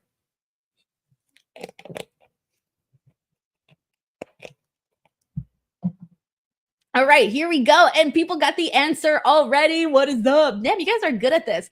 The answer that I was looking for this one is Howard Finkel. Yes, that is the answer that we were looking for. Howard Finkel, everybody. So for those of you who got that and got that quick, congratulations. Howard Finkel is the answer we're looking for. All right, I think we have time for one more before the commercials are over.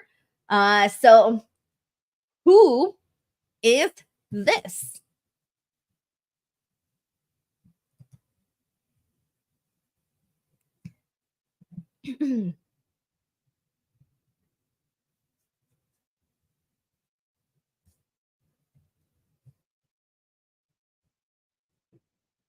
Man, you guys are good, man. You guys are so freaking good. What the hell? I'm about to make these harder next time. I'm not even going to put letters next time. I'm just going to put lines. All right. The answer that I was looking for here is Andre the Giant. Yes, that is the answer. And a bunch of people got it like really quick too.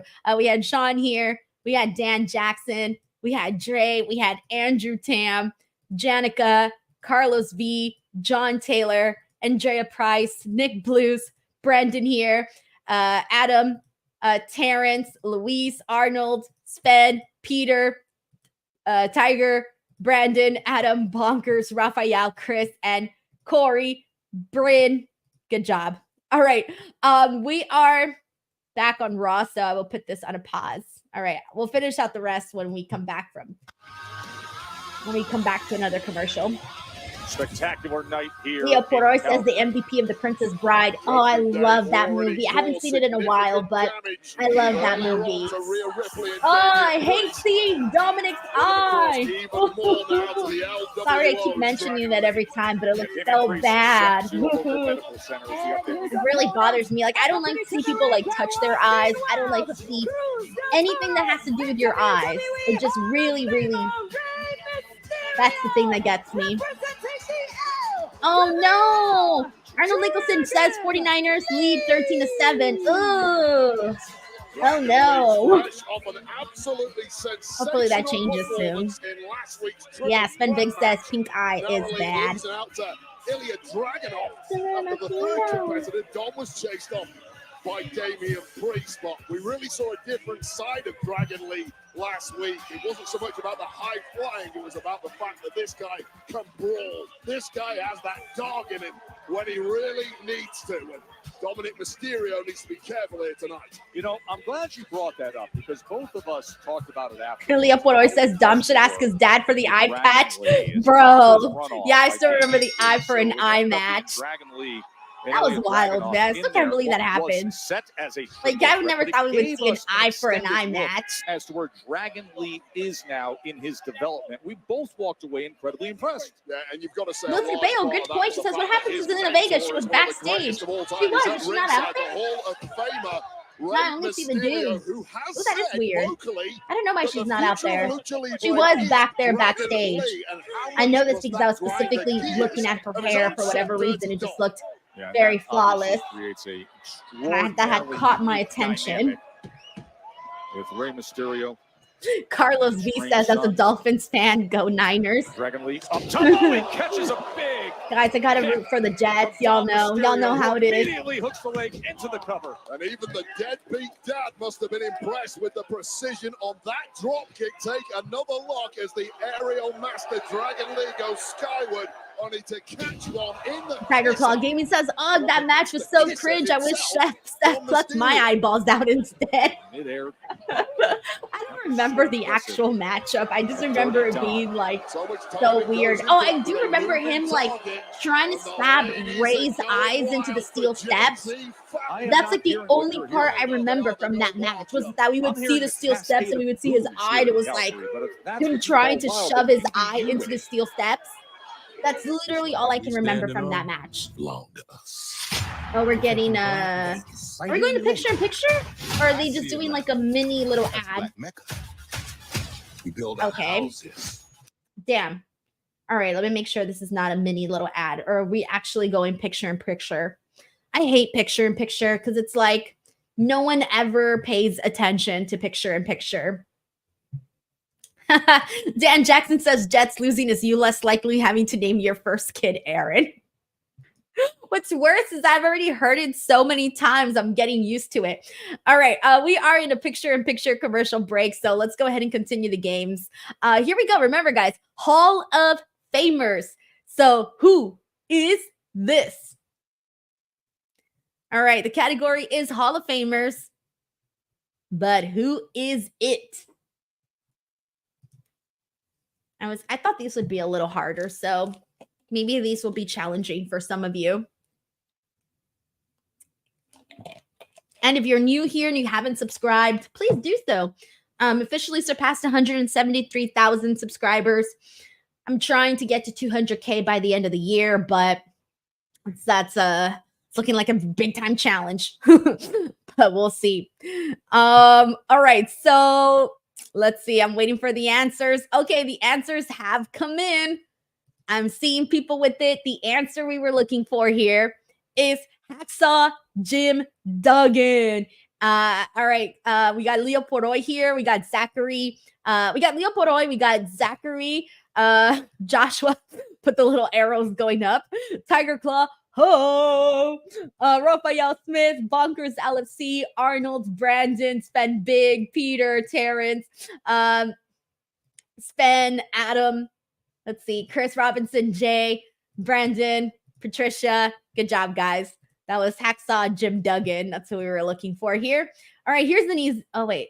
Where's the easy one that I did? Oh, it's not here. What the? I did some easy ones, and they're not even here. All right, it's fine. It's okay. We'll figure this out. All right. Who is this?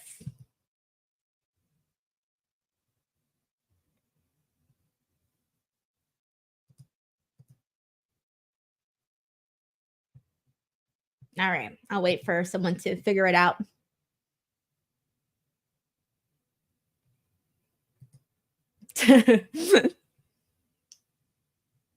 Anyways, I hope everyone's having a nice Monday, enjoying themselves here on this watch along. The answer is not Mick Foley. Anybody who's saying Mick Foley, the answer is not Mick Foley. Not Mick Foley. Nope, not Mick Foley. Y'all made me second guess myself. I'm like, wait a minute, is the answer Mick Foley? It's not Mick Foley. Think again. Yes, Joshua, it is all Hall of Famers. So for today's category, it's all Hall of Famers.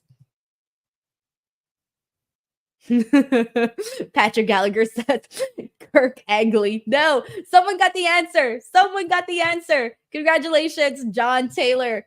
The answer that I was looking for here is Mark Henry. Yes, that is the answer. And Raw is back. Where he's at is best. Anyways, I'm just glad I was able to trick a few of you. All right, Raw's back. I'll put the game on hold. Against a young man like Dragon Lee. Dragon Lee, who says his hero is Rey Mysterio, not just for himself, but for his people, and he looks to rally back against Dirty Dom. Sweeps the leg. All right. Such a dynamic individual, moves so rapidly, it's almost impossible to block those shots from Dragon Lee. All right, we're back. We are watching Dominik Mysterio versus Dragon Lee with the LWO and Judgment Day out there on ringside. Both teams got, well, both men in the ring got baying cohorts. Jay says, of course it is. Yeah. On their men. Oh, that's See funny. right in front of you, Wild and Del Toro and Rey Mysterio. And here comes Dragon Lee, but slammed down by Dirty Dom. And a kick out at 2. Liv Morgan hooks on.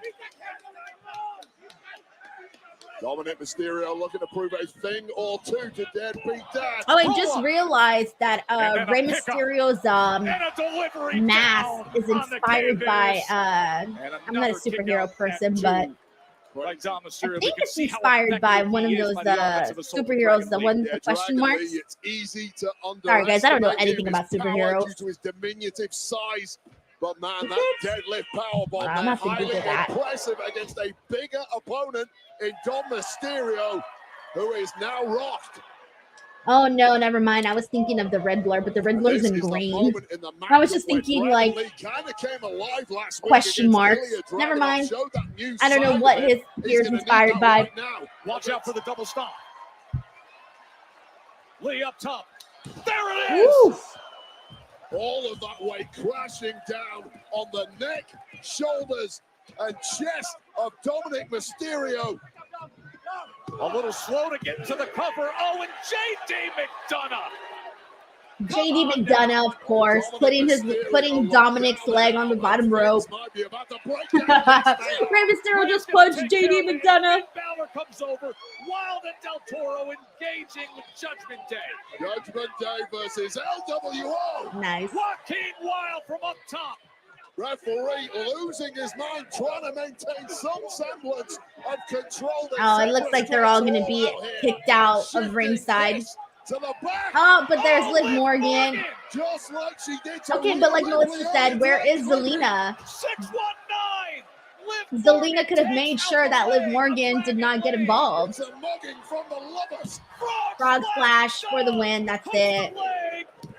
That's it. So now we know why Zelina Vega wasn't out there, because then she would have brawled with Liv Morgan, and then Liv Morgan wouldn't have been able to get involved in the actual matchup. So there we go. We figured it out. Why Zelina wasn't out there. They work in synchronized It's all done fashion, for a reason. and Liv Morgan helping her man to victory tonight. Congrats. I mean, they could have still had it out there and just had like Liv, like I guess, because he wanted to get everybody out from there. True love. Okay, let's see what Jade and Bianca have to say. I'm feeling good. You good? Confrontation here with Kyrie and Io. No problem. We just want to send nice win out there. But don't get used to having those tag titles. Excuse me. Wait a minute. Okay, y'all doing too much now. Goodbye.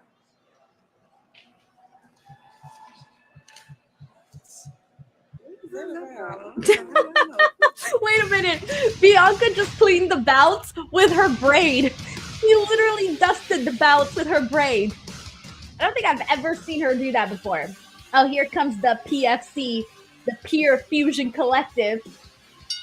I keep wanting to say the Pure Fusion Collection.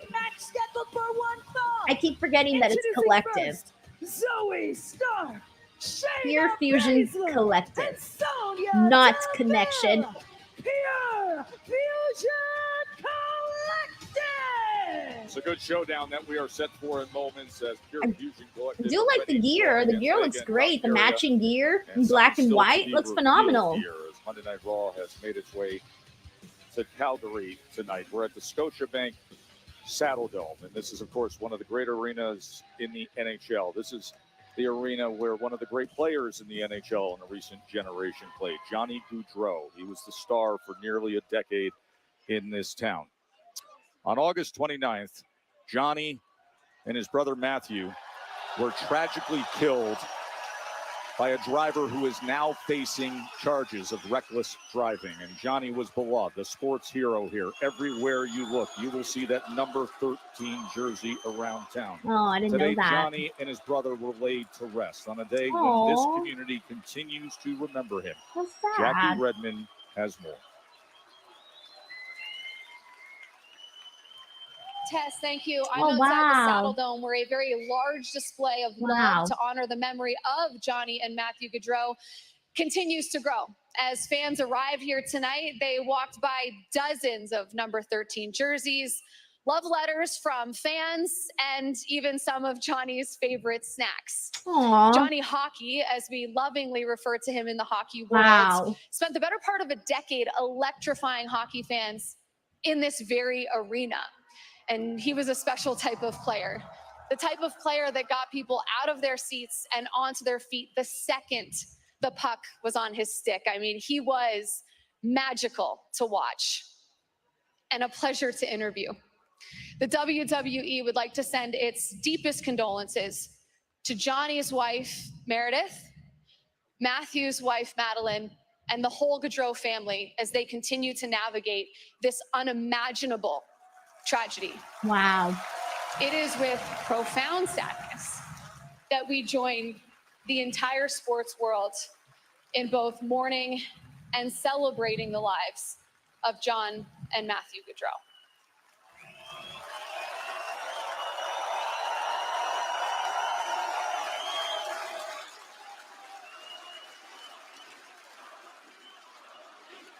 Wow.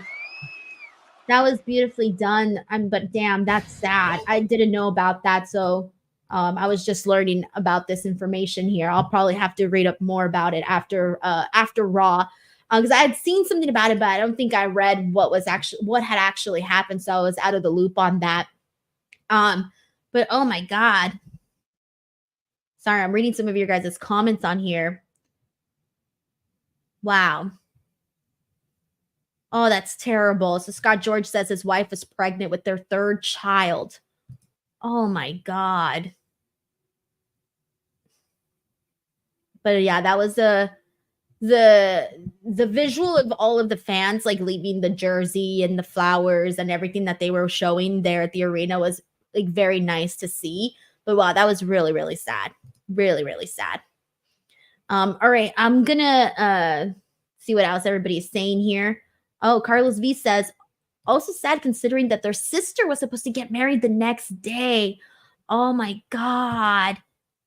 Oh my God. Wow. I don't know why things like that happen. Wow.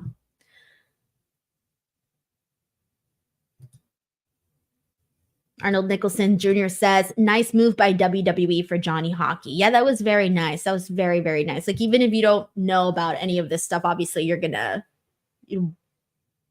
want to pay your respects and all of that. But still, oh my God. Scott George says a drunk driver took them. Oh, fuck. It's always hate hearing stories like that. Really, really do. Because it's like, and it happens all the time. All the time. And you would think by now, with so many, with everybody, I feel like at this point, like you have to be educated on the fact that you don't drink and drive. And there are so many resources now. Like if you're drunk, call an Uber, call a friend, anything. Like do not get behind the wheel while you're intoxicated. So it's that stuff like it pisses you off because you know it's unavoidable. You know it's avoidable and that nobody should be behind the wheel when they are drinking. And it's always an innocent person that ends up losing their lives. And that's my, like, it's a fear, of course. And we've heard so many stories now for years and years and years. And even when you're driving, like, there's so many signs everywhere that says, don't drink and drive, don't drink and drive, don't text and drive. And the signs are everywhere, and the commercials and everything, like, they're doing what they can to like reinforce it into people's minds. Do not drink and drive. But damn. Oh, all right. I'm going to switch gears, guys, so we can lighten up the move here. But let's see what we got here. All right. So I'll go ahead and switch gears now for back to our game here in the meantime while we wait for the commercial break to be over. So let's do so. For those of you who just logged in right now, we are doing a fill in the blank, and it is a Hall of Famer category. So everybody's name that you're seeing here is a WWE Hall of Famer. So here we go. Here is the next one. Who is this? All right. I almost forgot who this was. I was like, wait a minute. Who did I put? Sometimes even I forget who I put. NXT tomorrow, hopefully is good. I'm looking forward to it. Oh, we're back on Raw. Oh, shit. All right. Oh, but good thing is people had the answer, so that's good. Mysterio, and now Adam Pearce, so next week, tomorrow on Raw, we're gonna go next week on Raw, for the season premiere of Raw, they're doing Finn Balor versus Rey Mysterio. Huge, but get this, Adam Pearce But anyways, the answer that I was looking for on this one is Harley Race. So it's going to be one-on-one. Harley Race is the person that I was looking for. That was the answer here. Right now we got Pure Fusion. Damn, I thought this was going to be harder. I think it was easier because I gave everybody a category instead of just like being like, it could be anybody on this planet, you know? Literally. Is back for more. What a couple of months she's had at the hands of these Harley women. Race. Oh yeah, she's been standing up to them. She's been trying to stand up to them. First, from Queens, we have a message here. This is from Sarah, who I do want to read this. She says, wait, where did it go? Hold on 1 second. Remember, her arm was so badly damaged. Sarah shared a personal story, and I wanted to read what Sarah had said because it caught my attention. All right, I'm trying to re-find the comment here. Fusion Collective on her own, of course. Ultimately, the numbers game got the best of her. Baszler getting the victory, but there was more ugliness at the end of the match. Oh, here it is. Sarah says she remembers her second cousin died from drinking and driving on Avon Mountain. It was the night of her prom and didn't know her, but she was the same age as her and taught her a big lesson that day. Sarah is sending you some love, and I have no words, but sending you some love, Sarah. We got John Taylor here who sends in a super chat saying trivia idea, wrestlers' hometowns. Oh, that's good. That is good. Okay, I'm going to have to do that. I'm going to have to do that one because I'm always looking for new ideas. Honestly, every time before Raw, I'm sitting there going, what should I do today? What can I come up with right now? Your entrance, I know it's a very big deal to you. Oh, hold on. We got Lyra Valkyria out there. This is a joke. I don't even understand why the two of you are out. Oh, Zelina Vega has a match. I guess that's why she wasn't out there. Okay, I guess that explains it again. This week. What? Because you have a mystery tag team partner? You guys heard that, right? They have a mystery tag team partner. Who's the mystery tag team partner? Listen, I'm going to give you some reality. That tag team partner is going to suffer the same fate as the two of you, and that's getting destroyed by the three of us. But please, this is a message to whoever's back there, if you exist. Do they think they're just talking about an imaginary person or something? Your shot. My advice. Oh, it's Natty. Nice, that's a good partner. Yeah, that makes sense. That makes a whole lot of sense. That's cool. All right, that's cool. I'm glad that they have Natty out there as the mystery partner, and they made it as a little mini surprise.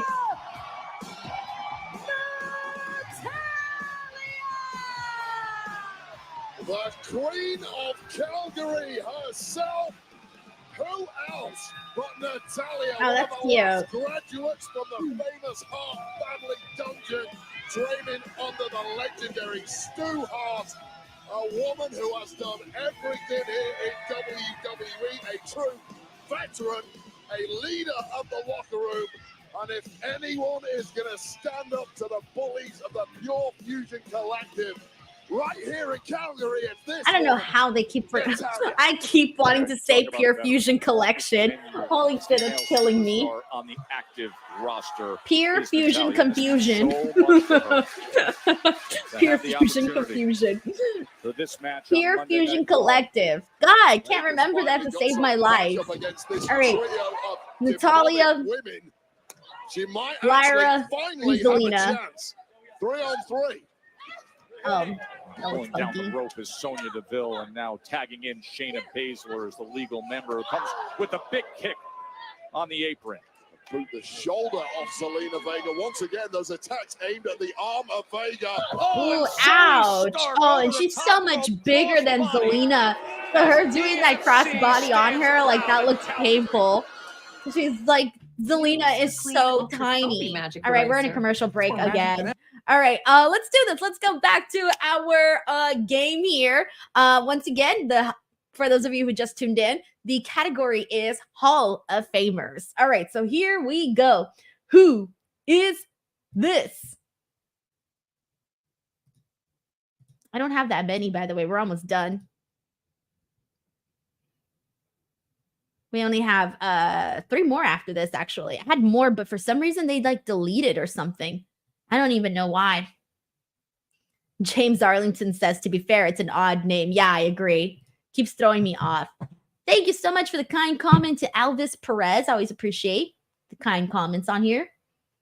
Kevin says 30% off Pure Fusion Collection from Hot Topic. That's funny. All right. The answer is not Sanjay Dutt. The answer is not Sanjay Dutt.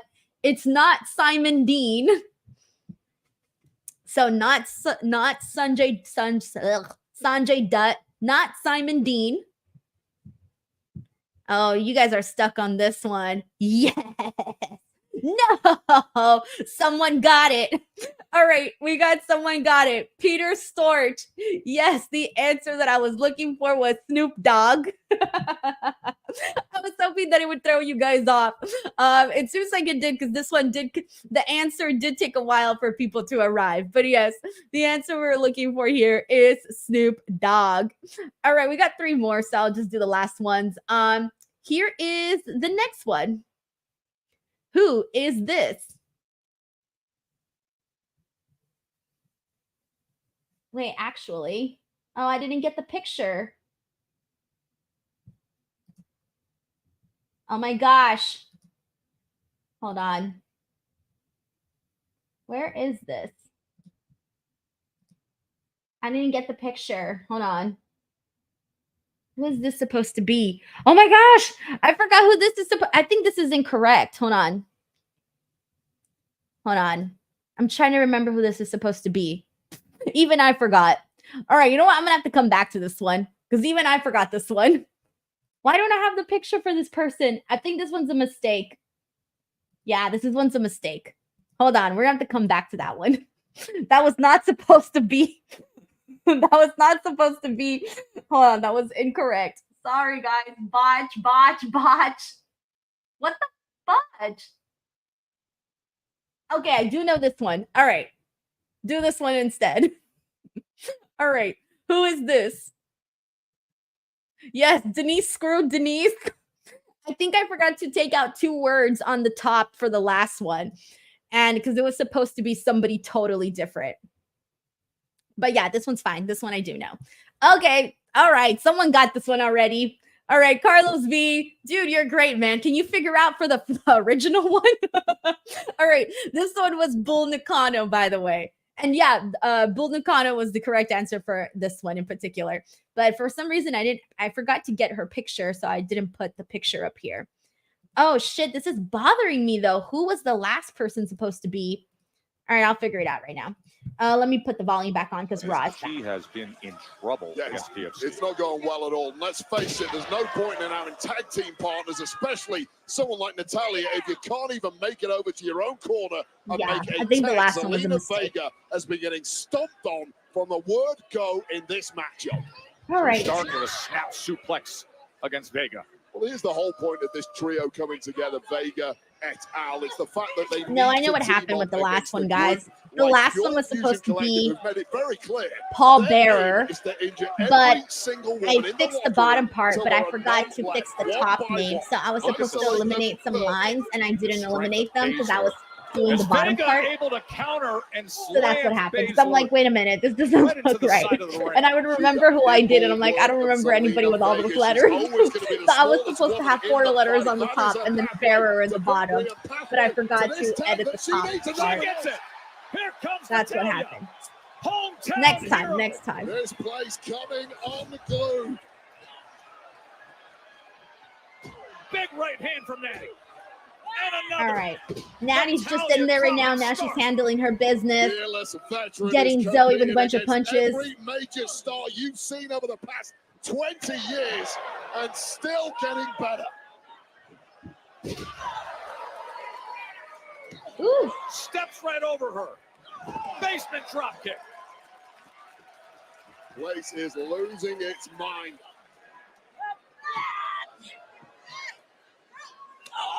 Big elbow that time as Stark brought down. Going for The that crowd left was thinking sharpshooter, weren't they? We saw Bret the Hitman Hart a little earlier. We was going to glimpse in his most famous move of all, the sharpshooter, and now Valkyria is getting involved. Oh, Look nice. at that from Vega. That was like a slow motion meteora there.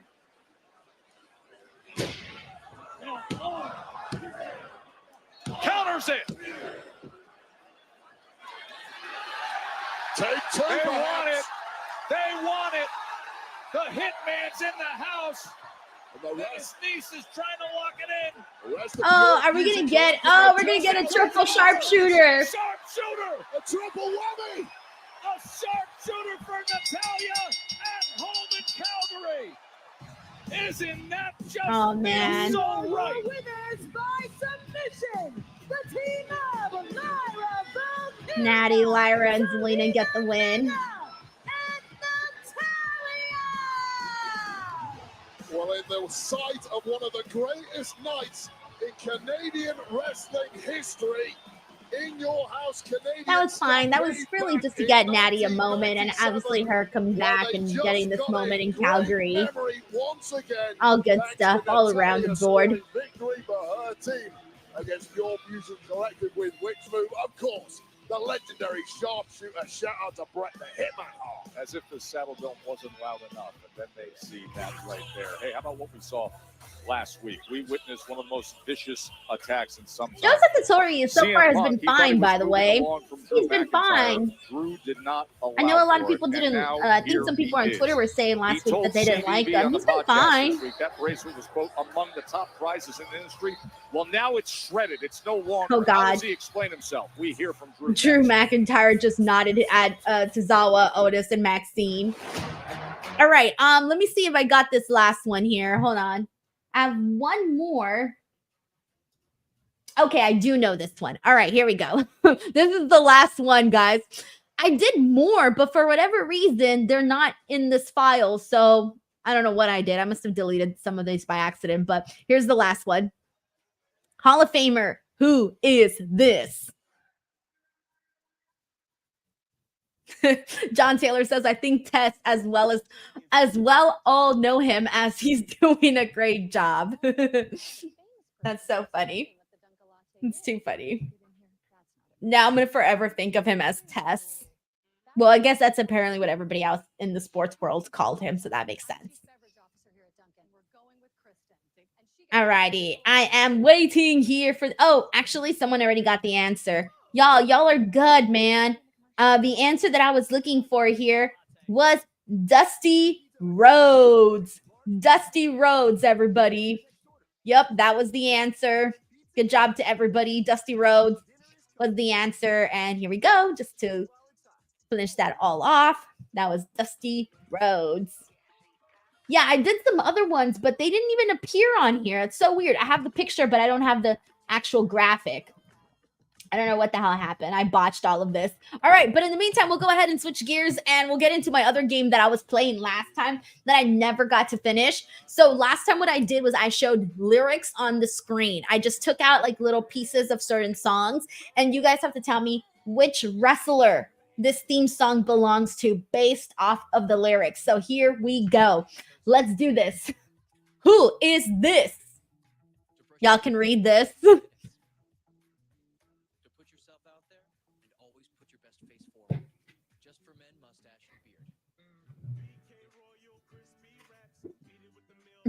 James Arlington says Denise for Botchamania. Honestly, yeah, I botched my own game. Okay, the answer we are looking for is. I'm waiting for you guys to give me the answer. That's great. But who are the chefs? Rookie mistake. Great googly moogly. Maybe you just need a Snickers. So, I'm still waiting. I hope I didn't botch my own game again. Yes, Dominik Mysterio, guys. Dominik Mysterio. That is the answer I was looking for. Dominik Mysterio.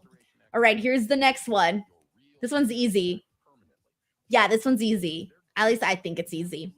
Who is this? Or whose theme song is this from? John Taylor says, I love how we all just randomly threw out Latina wrestlers. That's too funny. All right. Yeah, this one was easy. The answer that we're looking for is AJ Styles, guys. AJ Styles, the phenomenal one. AJ Styles. All right. We got it. We got the answer. All right. Moving on. Here is the next one.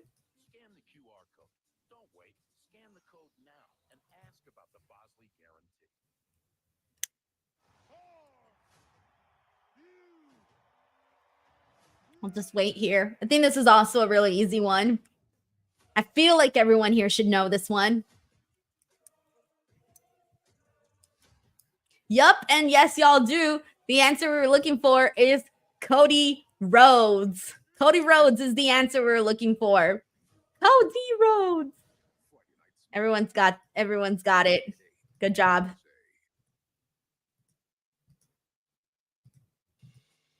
All right. We got time for one more. Let's do this one. Whose is this?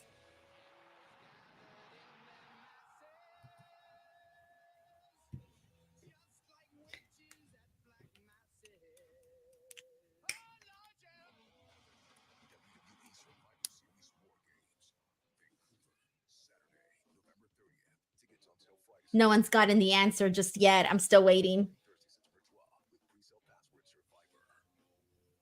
Oh, here we go. People got the answer. The answer that I was looking for is R-Truth. Yes, R-Truth. Good job, everybody.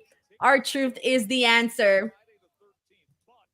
Dan, y'all are good, man. Honestly, like some of these I would not get if I was the one playing. I would not get some of these. Some of them are obvious and some of them are not. Elvis Perez says, I'm not good with wrestlers' themes. HBK is probably the only one I know by heart. For me, it has to be like a super famous song or like a song that I personally listen to a whole lot in order to guess the lyrics. If not, you'll just have to do like process of elimination. All right, here we go. We're back on Raw. .com/Survivor. They're promoting Survivor Series.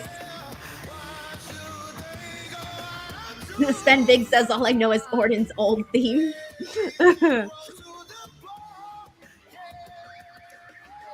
All right, we're getting a backstage segment with all these girls. It was surreal.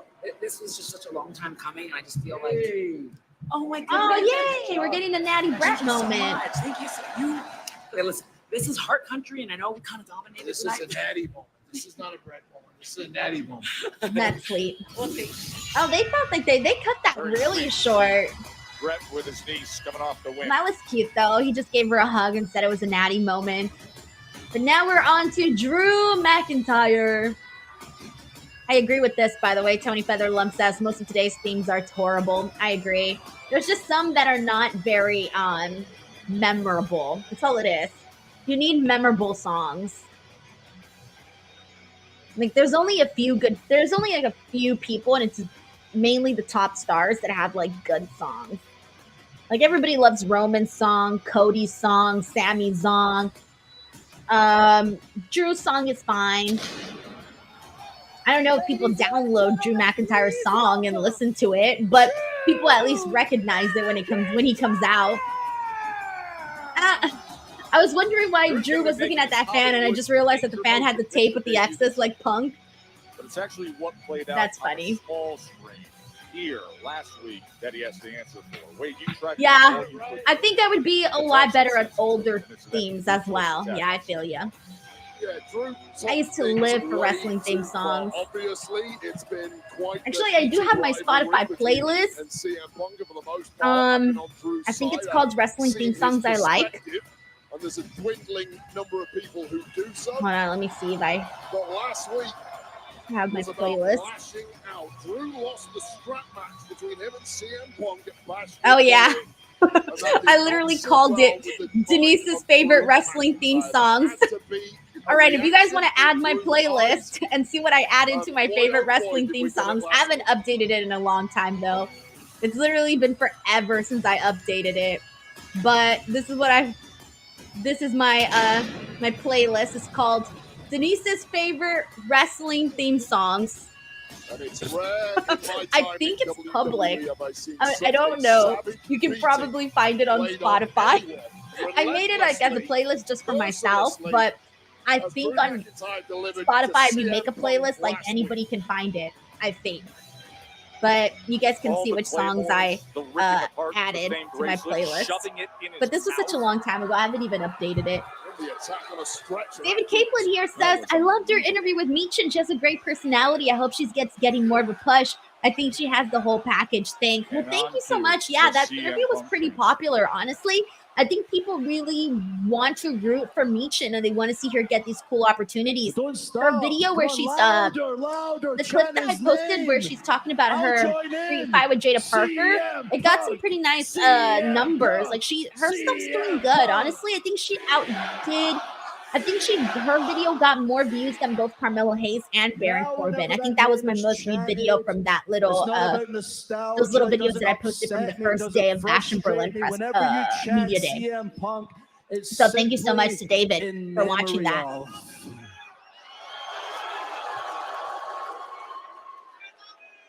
Did y'all see what happened last week? Let's see what Drew's got to say. That was poetic. Did you hear what Punk last week he made CM Punk eat his bracelets. Stood right here oh and said, no! I beat Drew McIntyre. David Saldivar says touchdown 49ers. Oh no! Fight for the world title. Guys, no! He has screwed me out the world title. You gotta understand, if the Jets lose, it's not gonna be so fun. I pinned him at SummerSlam. And just because he's the best at touching four during football season depends on whether or not their team sucks that season or not. I don't think so. Whether or not their team wins or lose. If the Jets win, my husband's gonna be in a great mood. If the Jets lose, he's gonna be all bummed out. But he's used to it, though. He's a lifelong Jets fan, so he's been through it. He's been through it. I've seen him go through it. But I've been talking about him since January. Dominic Carranza said, you don't have to name your kid Aaron, though. And I have to live with that fact. Dude, how's Aaron playing anyways? Is he playing good? I'm not a New York girl, guys. I'm a California girl. But no, I root for the Jets because my husband's a Jets fan. So I guess by like marriage law, I have to root for them too. Drew McIntyre. Plus, I was never a football fan, like on my own. Never. So I didn't have a team. So what's first? I didn't even watch before. The world title I've been cheated out of multiple times for sure. But also this week, my first Hollywood movie comes out. Dang, he's so fancy, Drew McIntyre with his Hollywood movie. Game with Drew McIntyre and the Animal, Dave Bautista. You're so fancy. Check that out. Well, I think CM Punk also has a movie coming out, right? Wasn't that announced a while ago? He mentioned that he was going to be very busy during the month of August when I did that interview with him. It involves you, Wade. What? Wait, what? What's he want with Wade?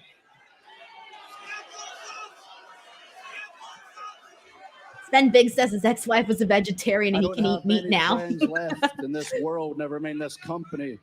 You're one of my oldest friends. We go back a couple of decades. We came to this country together, lived together. We have been arrested together. Oh, wow. You're the only logical voice that's fought my case while Michael Cole lied to everybody, not just about how Punk was hurting me, how he was hurting our business, screwing up main event after main event. So why, when it was time for me to end him, did you step in my way?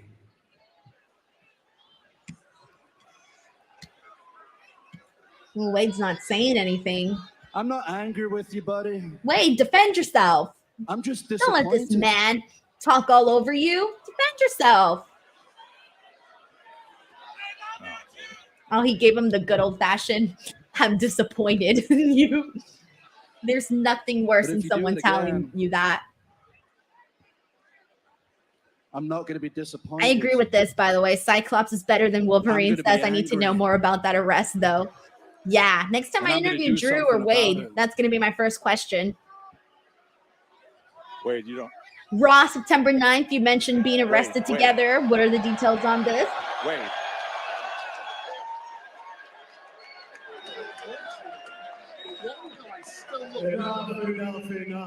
Enough. Dude, was that Adam Pearce? Oh. Drew, have you lost the plot in life so bad that now it's not about CM Punk anymore? Now you want to fight with your friends?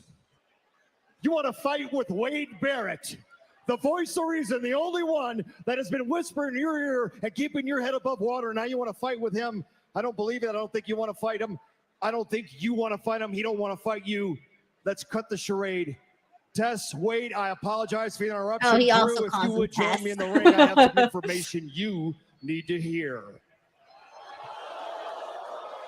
What's this information? Yes, I was talking to my friend, man to man. You are not my friend. I You're love a it. corporate Another suit. Joe You're the Hendry kind of sign. guy He's the everywhere. punk kisses the He doesn't arse even need to of. be on the show, and he's there. So if you got something to say it quick. I heard what you said about Punk. Earlier today, I spoke to CM Punk. And I can assure you, as much as you think you've ended him, CM Punk is not done. Oh. Specifically, Drew, CM Punk is not done with you. Are we getting this bad blood match? They haven't announced that, have they? I'm assuming they're going to make it today, maybe?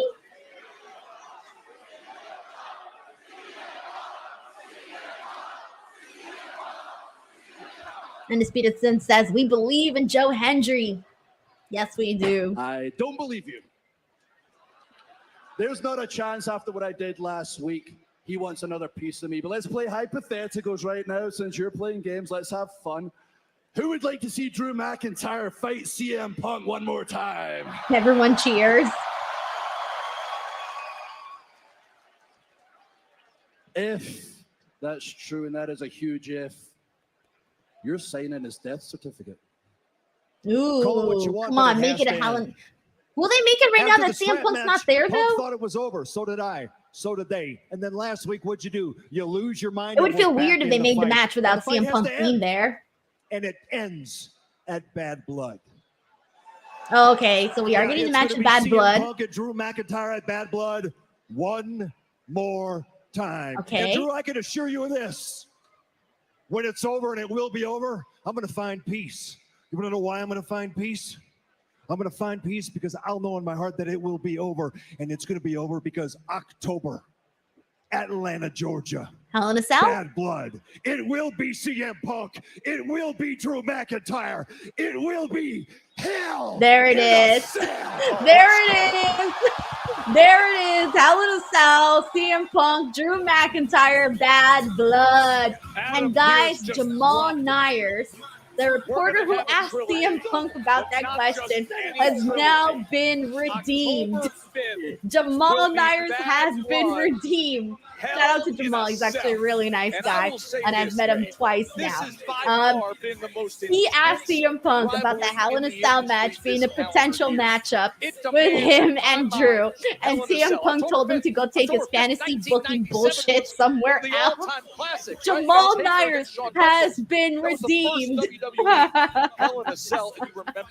Oh man, I want to thank John Taylor for this very generous super chat. He says, my favorite theme song, I think I'm cute, I know I'm sexy, I got the looks, the jaws, the girl is wild, I got the moves that really move them, I sent the chill up and down their spine, I'm just a sexy Bill Goldberg. To finish this thing I love it. Hey, Bill Goldberg, man, he's just right now, really going to be the talk of the town today. I won't be surprised if that is trending on Twitter, considering that was the moment of the year, at least for me. Your angle. What are you Oh my doing? gosh, look at Xavier Woods' shirt. His shirt is the Bret singlet with like muscles underneath. I hope you're not listening to him. I've never seen that, so that's pretty funny. And he's just going to tell you John Taylor, thank you so much for the super think I know chat. what he's doing? Seriously. We also got an undisputed Since, who just became a new member of the DWO. Thank you so much for joining, family. We got David Capelin here who says, did you hear about Damian Priest not being able to be in Black Panther 2? Doesn't WWE want their stars to get more exposure? Maybe they don't. I didn't hear about that. Okay. That would really suck because I know that everybody wants to get like big movie roles and stuff, but Damian Priest recently signed on with why is Miz rocking that boo-boo face? with the talent agency Paradigm. Yeah, with Paradigm Talent Agency. So I can imagine that now he's probably going to start getting roles. Because if not, then what's the point, right? Plus, all these other wrestlers are getting more roles in movies and stuff. So I would hope that he would get an opportunity at a really cool, film like that. Thank you so much to David for sending that in.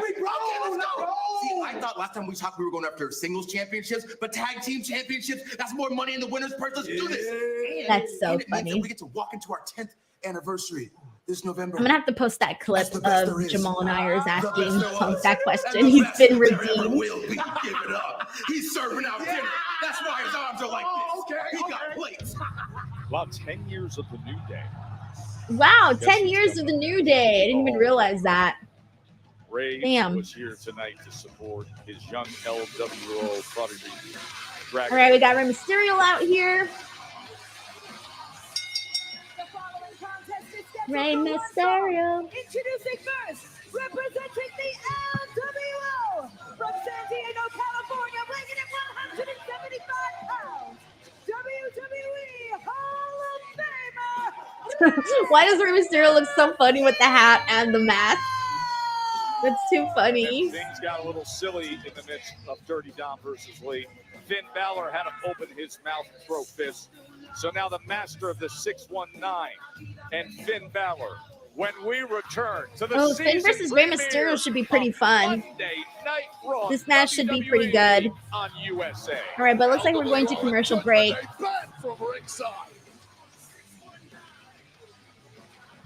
All right. We are on a commercial break. Oh, let's see what they say. Hold on. I want to see this commercial for SmackDown. USA is the new home of Friday Night SmackDown. Man, USA is going to be rolling, having both Raw and SmackDown. For at least until Raw moves to Netflix.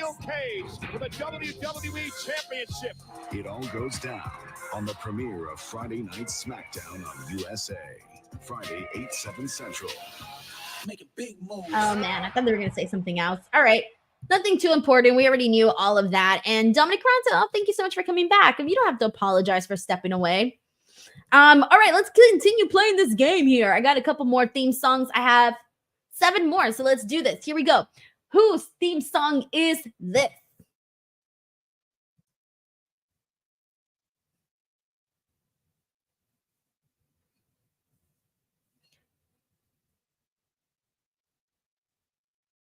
Oh man, I'm tired. All right. Oh, somebody actually got it. Congratulations to Undisputed Sins. He got it here. Oh, and you know what? This is actually a really great time. Juan Ortega, thank you so much. Since we got this chorus, we're coming for you. We're coming for you. We're coming for you. Let me tell you guys something.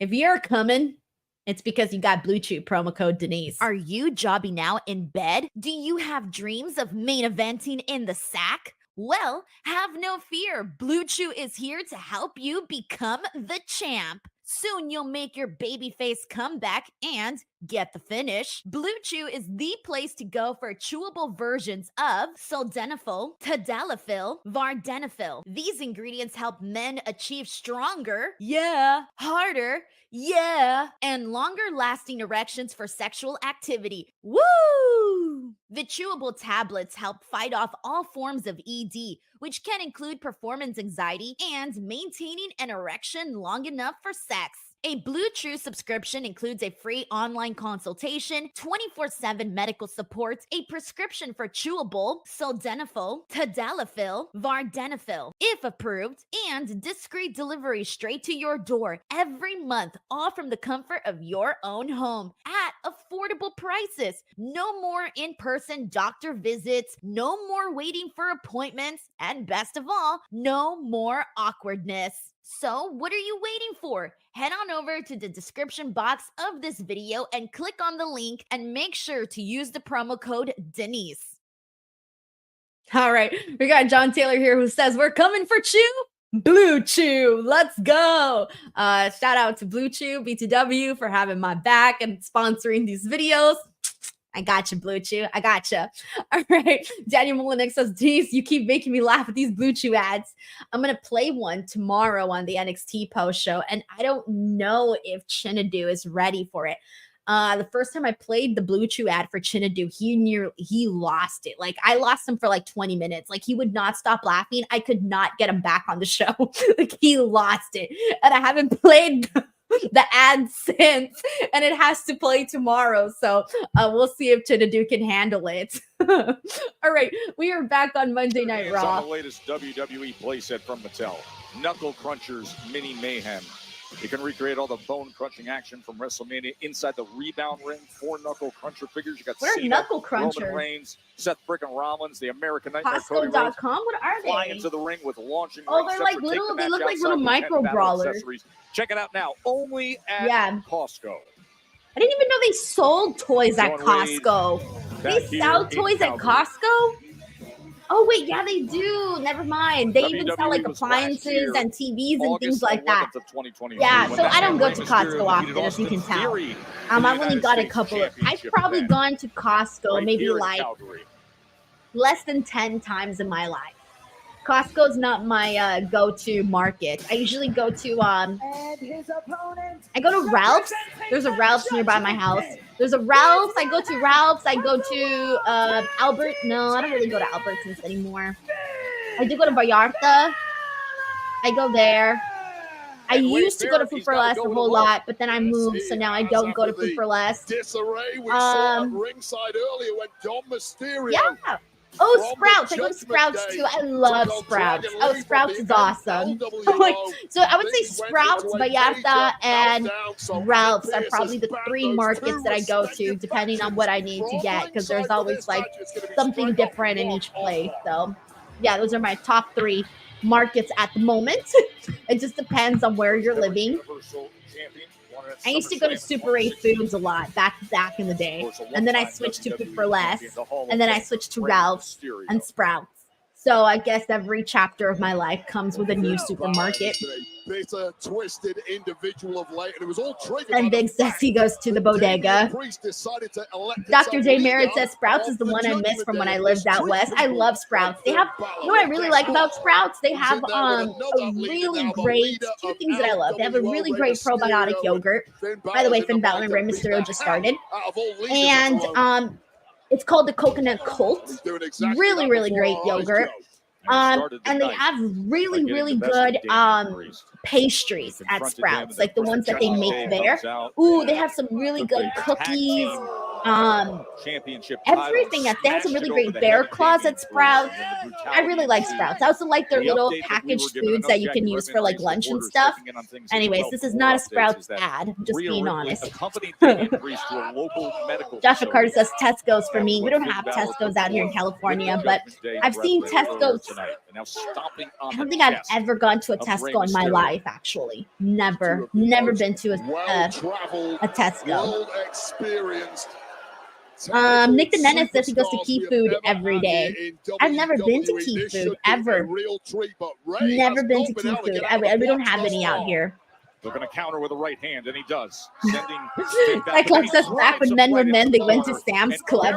You know, we have a Costco right next to a Sam's Club, but mainly everyone goes to Costco. Like, but you know what? No, I'm lying. Every time I pass by that Sam's Club, it always looks very busy, though. It does look very busy.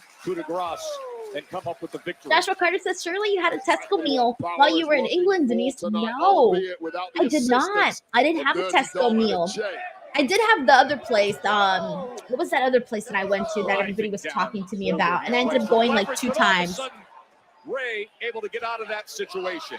Oh shit! I forgot what it was called. Mysterio's had this most improbable career, so much success. I ended up going twice. Out to the floor. And everybody was like, oh, I can't believe it's your first time. Continue on. Monday Night Raw, high flying. In Calgary goes Ray. What was the name of that freaking place? Many doctors treat symptoms, not people. I think this man is in a coma. He's in it's really bothering me right now that I can't remember what this place was called. No, by the way, there is an Aldi by my house, but I don't go to Aldi at all. No, I don't go to Aldi. Nando's, thank you so much, Joshua. Shit, that was killing me. I'm like, I went there twice and I couldn't remember what it was called. Nando's. Nando's was where I went. Yes, Nando's. Thank you so much. All right. I liked it, by the way. I think I had like a chicken sandwich. I think I got the mild flavor, the mild seasoning. And then I got some mac and cheese, and I think fries was my go-to order at Nando's. And I went twice when I was in Scotland. That's where I was at. That's what it was. All right, cool. Anyways, let's go ahead and go back to this game here. We're on a commercial break, so let's do this. Let me see. Where am I at? Nope, that's not the right one. Nope, that's just the one I did. All right, let's do this one. Here we go. Whose theme song is this? Give me a second, guys. I need to step away really quickly.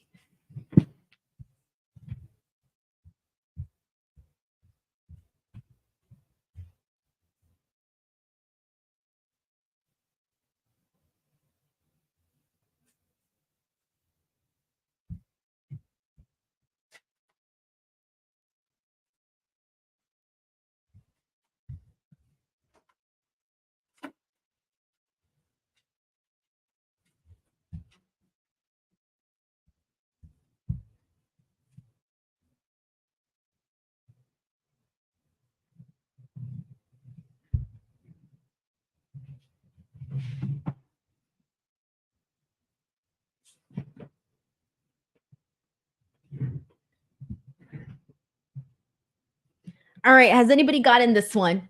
Let me see. It's not Bronson Reed, guys. Not Bronson Reed. It's actually a woman. But nope, this is not Bronson Reed. All right, 1 second, guys. I need to step away really quickly. Hold on. Keep guessing. Keep guessing.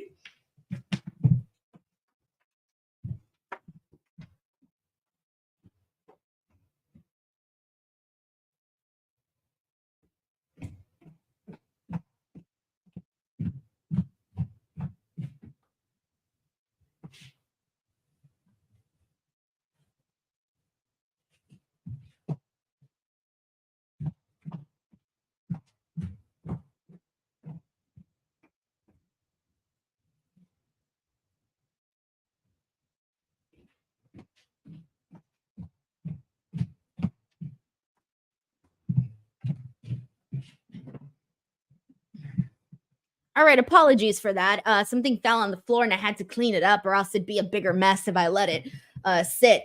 Someone got the answer. Hold on, we got the answer here. The answer is Michin. This is Michan's theme song. Let's go. Yes, someone got it. Woo. Sorry, everybody. I got gas just running a quick little errand. All right, there we go. Thank you so much for everybody waiting for me as well. And I think we're back on Raw. Yes, we're back on Raw. Here we go. Finn Balor, Rey Mysterio. Let's go. Cell between McIntyre and Punk. We're in the midst of Finn Balor and Rey Mysterio. LWO and Judgment Day banned from ringside by way of Adam Pearce. General manager chiming in based on the John Taylor says Denise blown up, tonight. cleaning Now, up. I know. It's because I had to go run to go get something. Then I ran back. The finale. It was the whole thing. It was the whole thing. Yeah, I was clean. So I dropped. There were some crumbs that I dropped. I didn't even realize it underneath my desk, and I just didn't. It was really bothering me. Here goes Ray Wade. Cannot wait for that one. Right now, finally, Rey Mysterio starting looks cool every time we see Ray do that dive. Finn Balor show thus far, but we know full well from 25 years plus at the top of Rey Mysterio, you cannot. We're down to the last 37 minutes of Raw here. Let me tell you something. I'm gonna be very happy once Raw goes to 2 hours. It's gonna be hard if they go back for 2 hours and then try to go back to 3 hours. Ooh, that's gonna be hard. I'm gonna enjoy the 2 hours while I can. I'm gonna enjoy them so much. Ray seems to be hurting though. He really has had the wood put to him, but 619 to the guts of Balor. Ooh, 619. Up again for it. This time to the face, no doubt. There are levels to the game. Oh, but Finn. Oh, he caught him. Finn is absolutely equal in those levels to the mighty Rey Mysterio. Slingshot. Right across. We got John Taylor here who says, which Taylor song would be your wrestling theme? Ready for it. Reputation, track 1. That would be my theme song. Ready for it. Because can you imagine the dun, dun, dun, what a unique dun. Okay, that's not, I didn't do a good job of it, but the intro to Ready for It just gets you so freaking pumped. So yeah, that would be my theme song for sure. I've known this for a while too. I'm like, I already had the answer prepared. I've thought about this. What that thing? That's it. I mean, he gave him the count.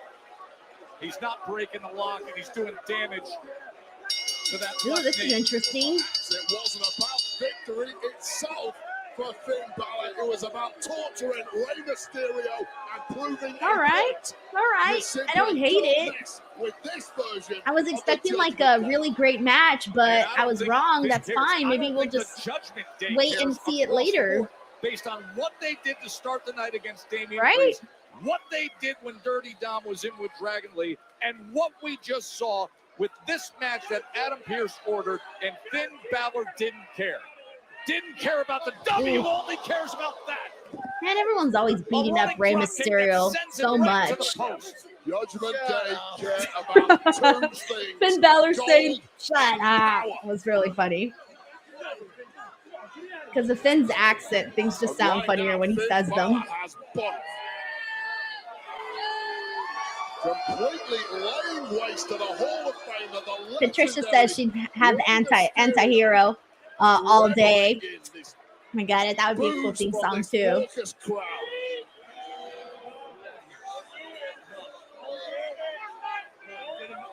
Oh, he's going back for more.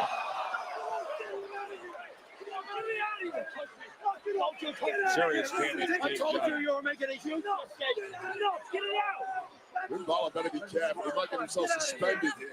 Get out of here. Get out of here. You just get the sense that Judgment Day made a point to come out here to Calgary tonight and do as much damage as possible. We have our main event coming up in moments for the #1 contender status to fight for the Intercontinental Championship against the badass Braun Breaker. One of the participants is a momentum-seeking Ilja Dragunov, and Jackie Redmond is backstage with him. All right, yes, I am. Ilja. Thank you so much, Tess. Ilja, in just moments, you'll compete in the Fatal 4-Way to determine the #1 contender to the Intercontinental Championship. This is one of the biggest opportunities you've had since coming to Raw. What's your mindset? Well, I almost missed this opportunity because of the Judgment Day. But thanks to Rhea and Damian, I had a fair shot and I advanced. But now facing Jay, Braun Strowman, And Pete, I really need to dig deep to just survive. But Jackie, that is not the only goal I have. I want the prize at the end of this tournament. A shot at the Intercontinental I love how intense Championship and a Ilja chance is. to settle He's really great at unfinished pulling that deep business within with him. Braun Breaker after all that gone on between us. Oh, another confrontation here. No. We don't have unfinished business because I've already beat you. But if you want, But let's run it back, you can baby. win tonight. And then I'll beat you again.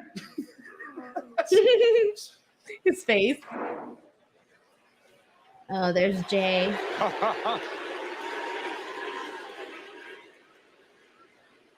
Oh, he just dogged him and walked away.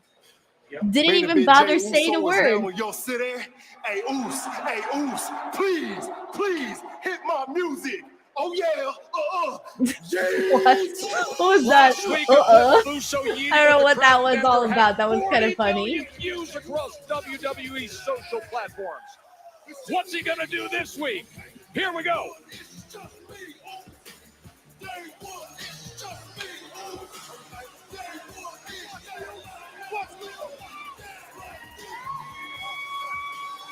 I do like his theme song. That always gets me going.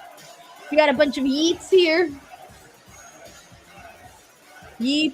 This is funny. Carlos says Braun just following Jackie Redmond all over the building.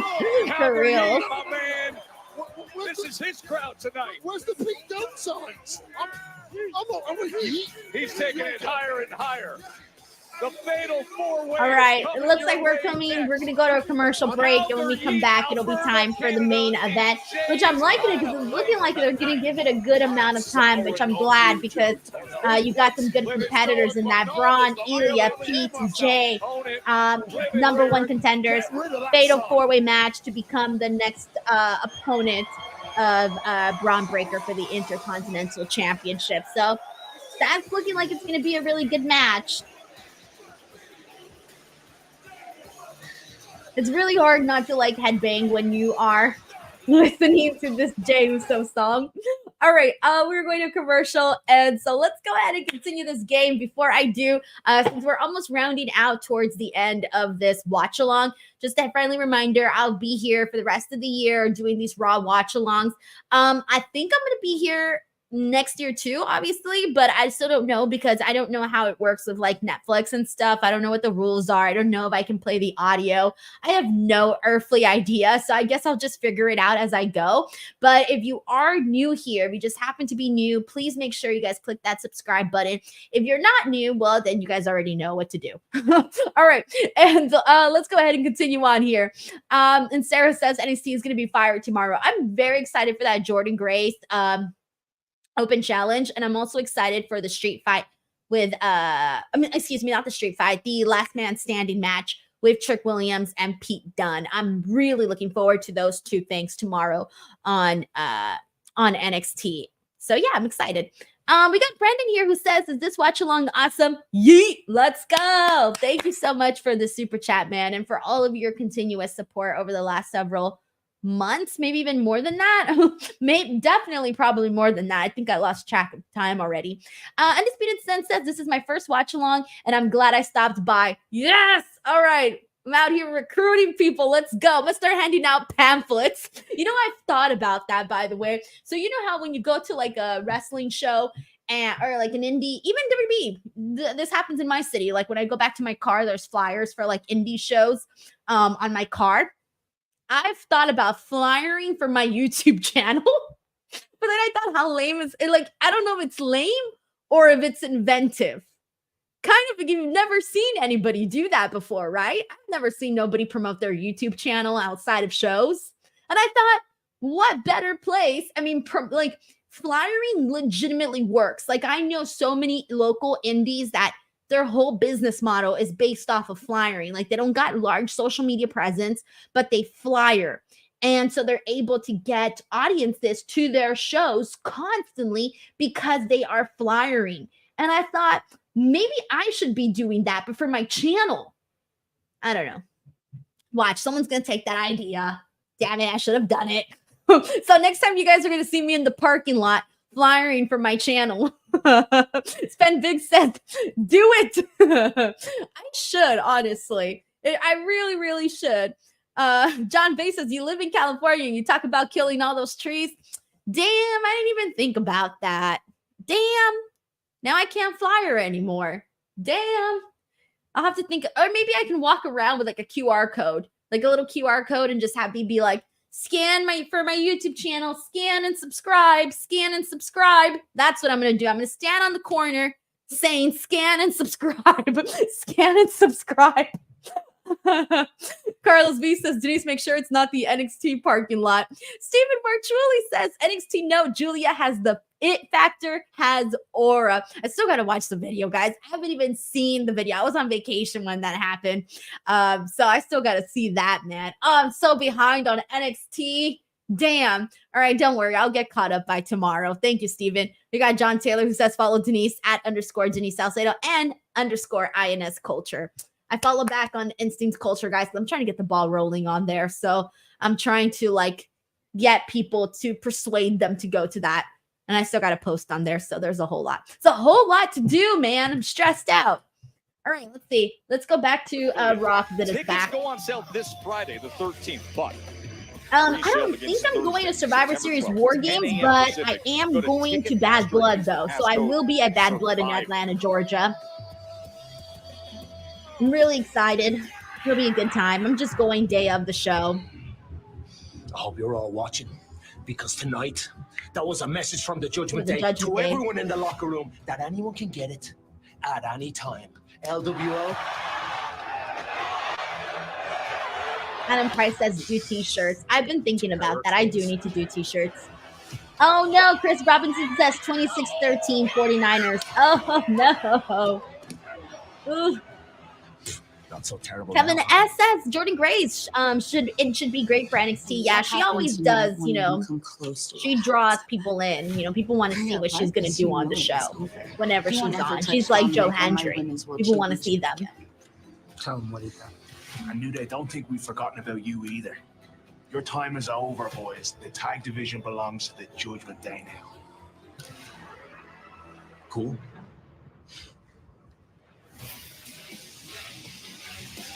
All right, there it is. The Street Profits versus Nathan Frazier and Axiom. The Street Profits are going back to their roots in NXT. They're trying to win NXT Tag Gold against Nathan Frazier and Axiom. That's tomorrow night on USA. Brandon Charles Powell, you heard right. He says, I just heard Raw is going to be 2 hours. Yep, starting October 7th. Can you believe it? It's wild. So wild. That's World Tag Team Championship for the Judgment Day. Next week, Judgment Day versus the New Day for the tag titles. And we're also getting CM Punk next week on Raw.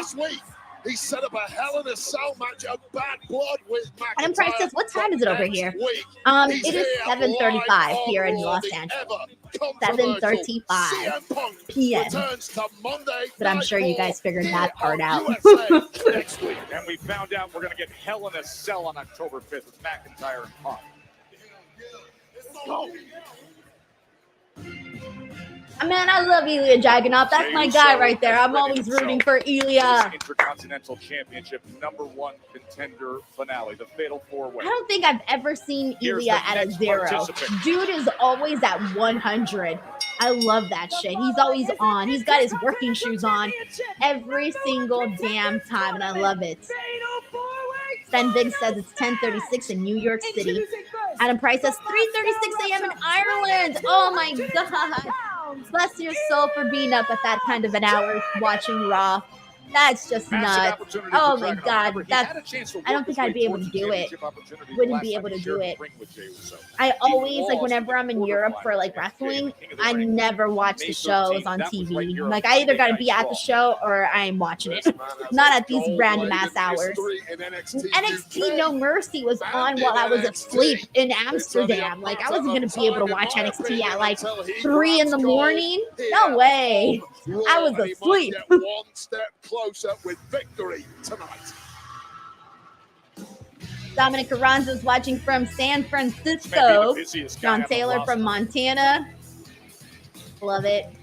Making his way to the ring from Birmingham, England, weighing in at 205 pounds, the Bruiserweight, Pete Dunne!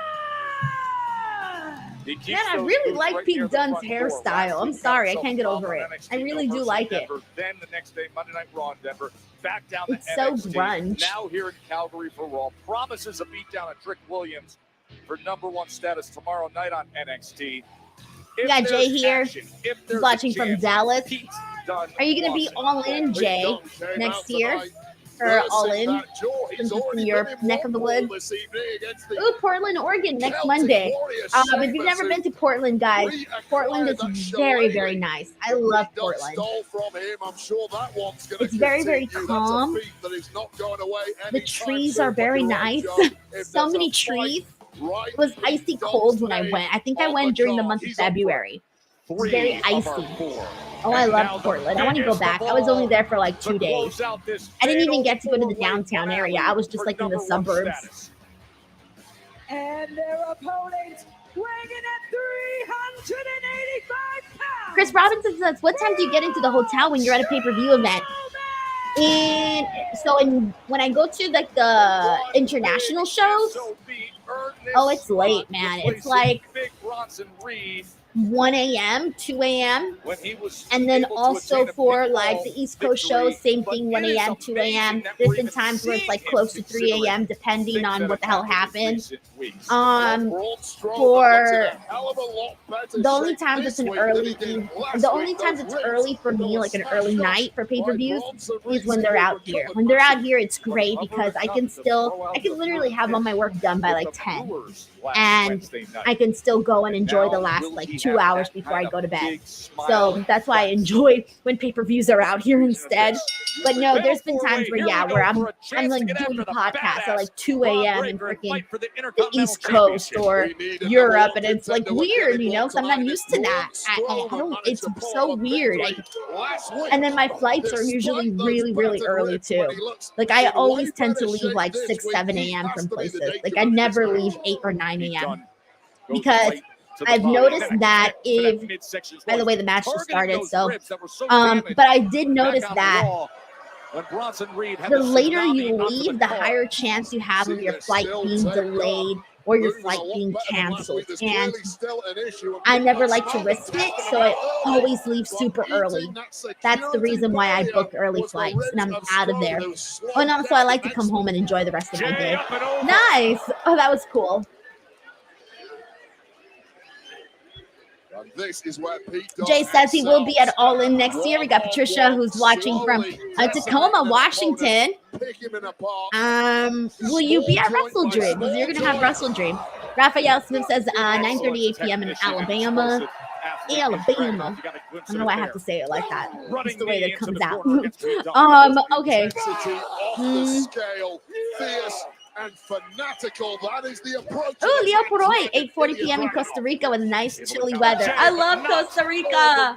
Costa Rica's amazing. I think I talked about that last time with you, right? I love Costa Rica. He sends Jey Uso up and over. I want to go back. I really want to go back.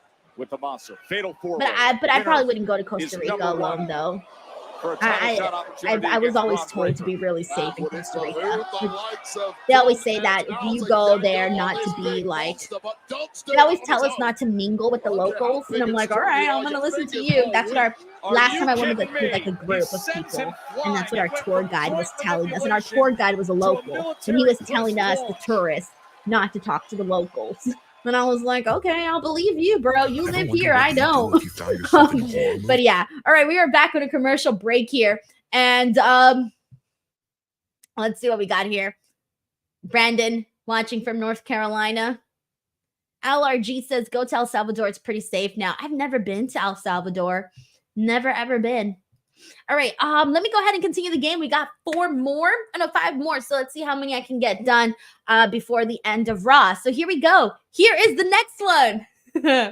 Come on, guys. Everyone's got to get this one. At least I think you will. Leo Porter says, did you ever try the fruit named CR called Cass? No, I never did. Corey Stelly's watching from Texas, 942. Cyclops is better than Wolverine says, I'm going to Costa Rica and only talk to locals because I'm a man's man. And here we go, guys. The answer we're looking for is clearly Randy Orton. Here we go. And everybody got that one. Nice. Nice. All right. I was not expecting anyone to miss this one. Here we go. Randy Orton. Too easy, says Skill and Luck. Yeah, that's probably been one of the easiest ones I've done. But I also did Cody, and that one was pretty easy. And I also did there was another one that everybody got. All right, how about this one? Whose theme song is this?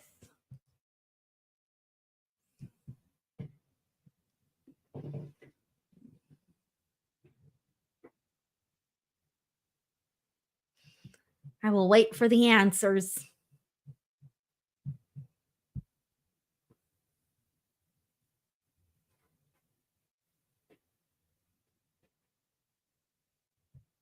No one's gotten it just yet. I'm still waiting. No one has gotten this one. Nope, it's not John Cena. It's not the Learning Tree. It's definitely someone from WWE. Nope, not John Cena.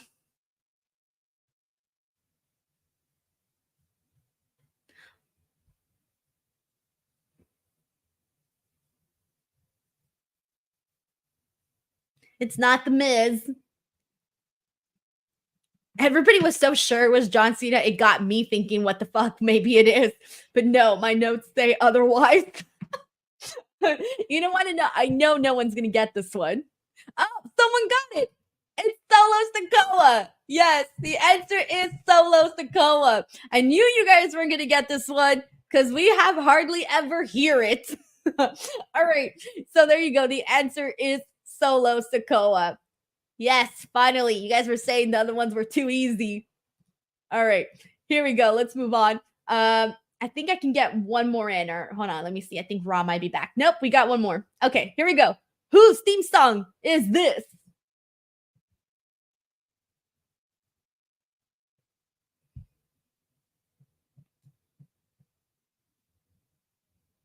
This is good to know. Leo Poroy says, I say you can mingle with the locals. You just have to know which ones to mingle with. Yeah, makes sense. But I probably wouldn't know who, so. But still, I still want to go back, though. It's very, very pretty over there. All right, we're back on Raw.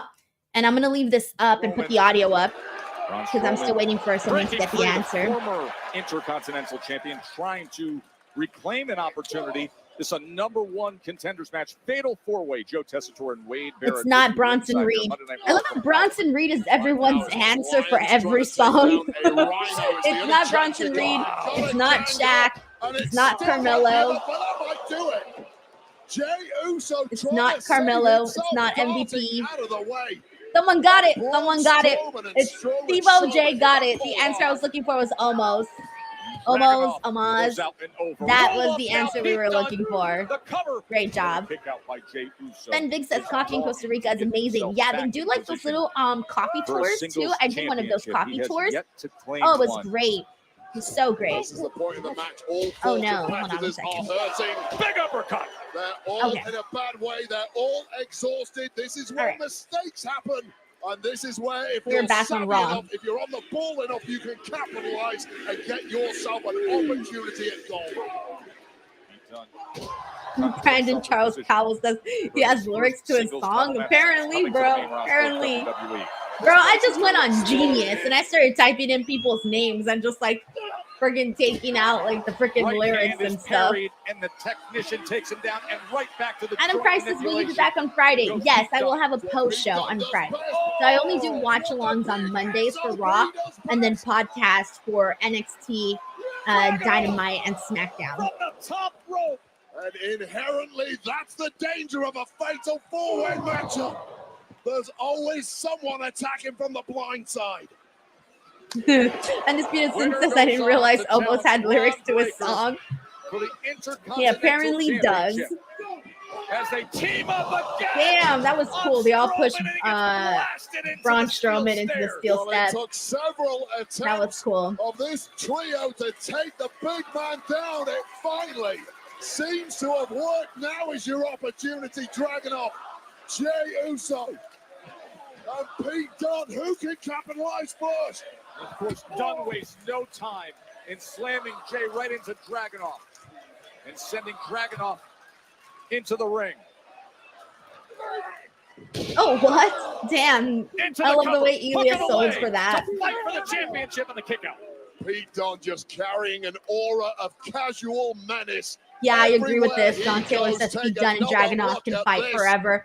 From For reals, technician man. to power moves in the blink of an eye, as well-rounded from bell to bell as they come. I just realized that Wendy's is sponsoring tonight for Raw. Pete Dunne. Dragunov with a chop. Nice edge right back at him. Thank you so much, Brandon. Says he enjoys the game. I always try to think of try to think of new things to like switch it up, right? So I won't do the same games every week. I'll do them where wrestlers are from next time. Climbing up high. Ooh, nice. That was cool. Super kick. Hook of the leg. Jay for the win. Kick out at 2. All of that forward. John Taylor says they speed up the show. Okay, good. I'm glad to hear that. Can't wait to hear that. I mean, I like to hear that. The back heel to the jaw of Dragunov. Montego says, oh, Wendy and my Samoa Joe voice.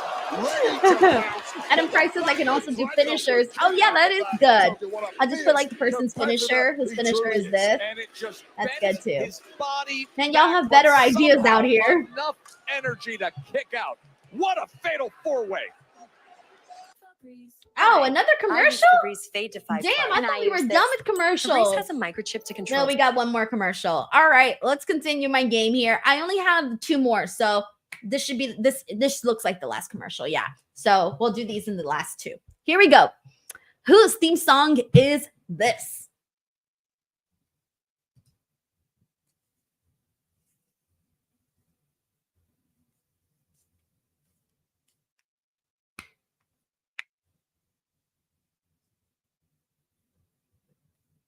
I'll just wait for the answer. Why does everybody always pick Bronson Reed?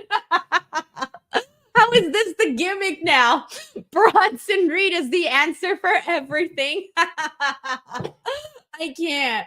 Bronson Reed.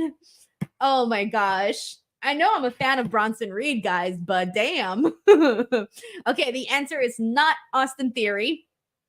And it is not someone from the LWO. Bronson Reed. It's not Bronson Reed. John Jackson says one day it will be true. One day, but not today. The answer is not the Street Profits. The answer is not Crime Time. It's not Scott Steiner. It's not Piper Niven. Oh no, Carlos V says replace me with wife, and that's Will Smith's theme. What? Oh man.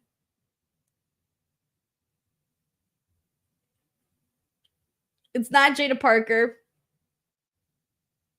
It's not Grayson Waller. It's a man. How about that? It's a man. I'll tell you guys for sure. It's a man. It's not someone you see often on TV. You see very, very sporadically. Very, very sporadically. In fact, I think you only see this person on pay-per-views. Excuse me, premium live events.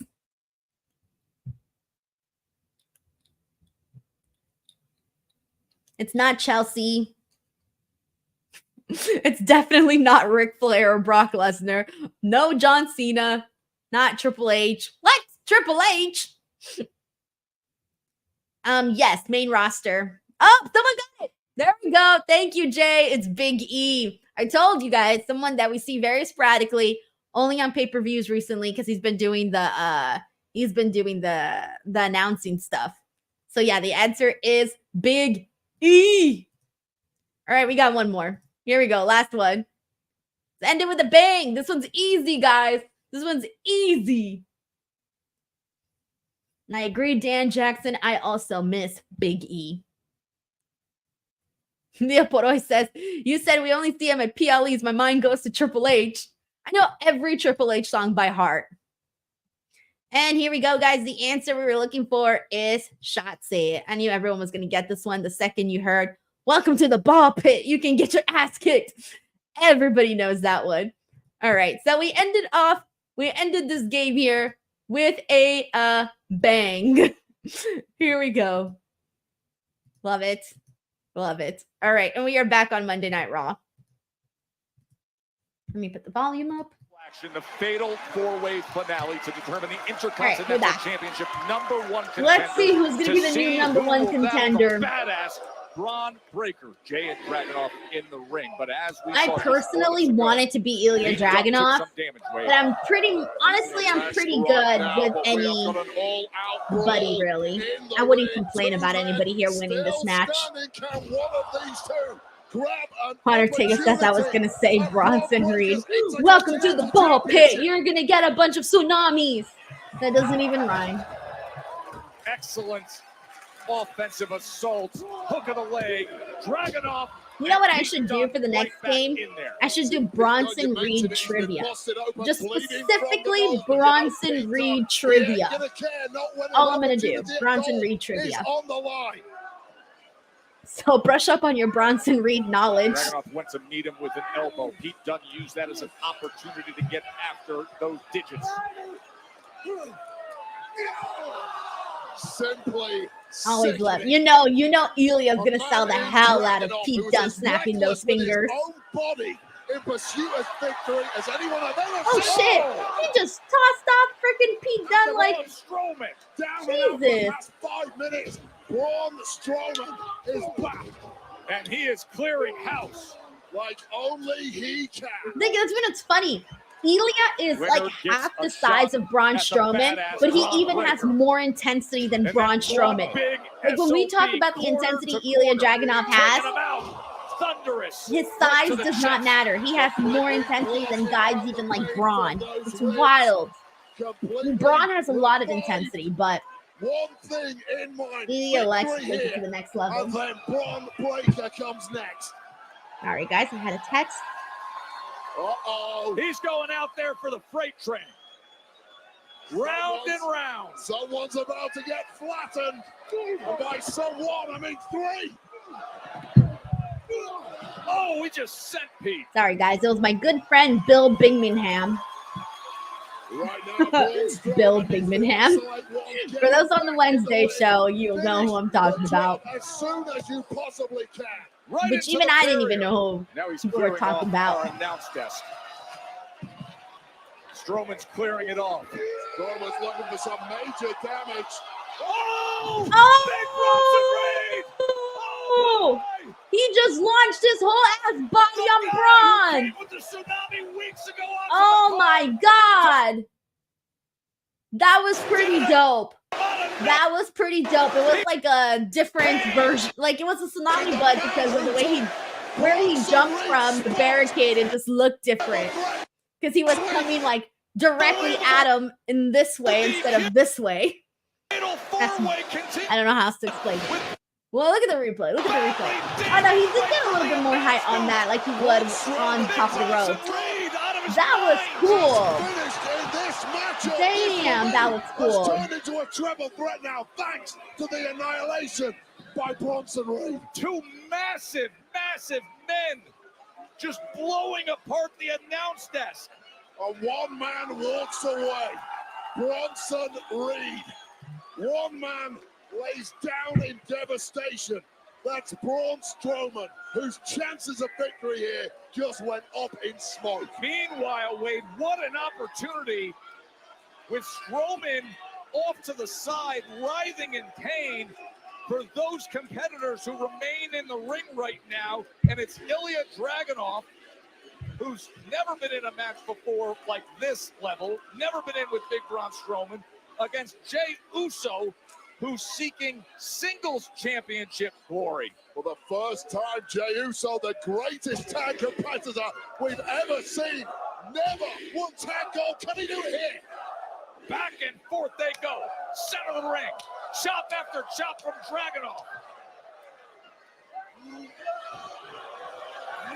Uso. What a spear! Good spear there. Oh, Pete Dunne out of nowhere. Pete Dunne's looking to steal it here. Hook to the leg. Pete Dunne. Oh!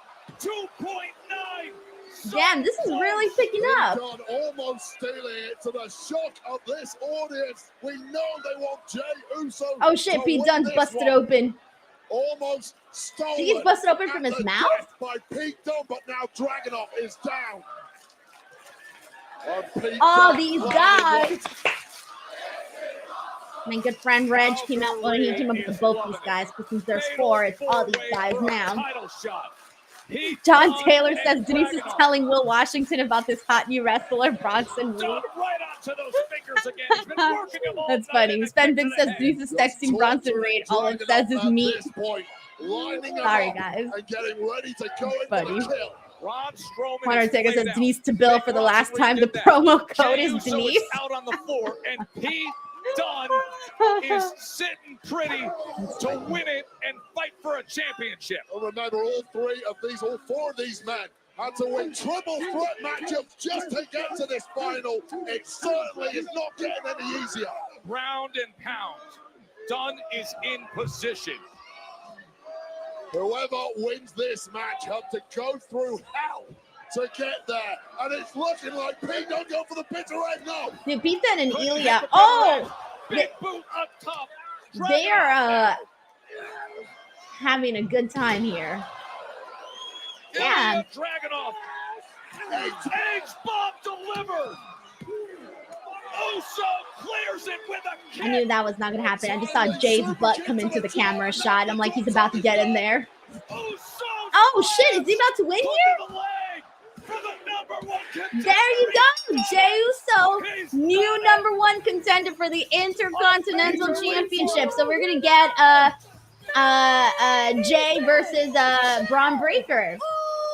All right. I think that was pretty much the option that a lot of people were probably predicting was going to win this match. Championship, that is the ultimate destination. Damn, do we think he's winning though? I mean, I don't feel like he is personally, but I know everybody's constantly talking about how he's always going for gold and never gets gold. So who knows? Who knows if he will or if he won't? I feel like a little bit of a toss-up. I feel like it could happen. Not out of the realm of possibility. Zaladon says no. Jimmy and Uso in shambles now. Sven Big also says nope. Okay, nobody wants to see Braun Breaker lose his Intercontinental Championship. Andrew Good also says no. Steven says thank you, Denise. Thank you so much. Adam Price says Jay will not win the big one. Oh, ouch, man. Ouch. You never know. I don't know. Maybe they'll surprise us. I do feel like it could be a little bit of a maybe. Maybe like an 80-20. But what stands I don't know. opposite him is because I feel like WWE just really, I have no idea, guys. I'm a little torn here. Oh, there's Braun.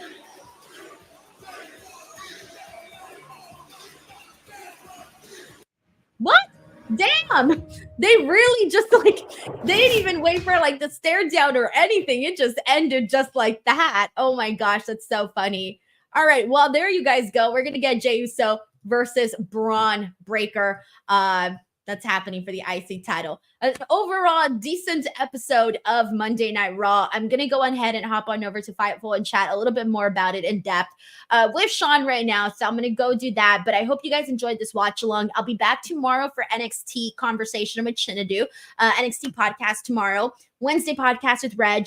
Friday podcast with Robin. And then I'll be back once again for the Monday Raw watch along. So a lot of good stuff coming to the channel, guys. Make sure you're subscribed if you're not already, and I'll catch you guys on the next one. Bye, everyone.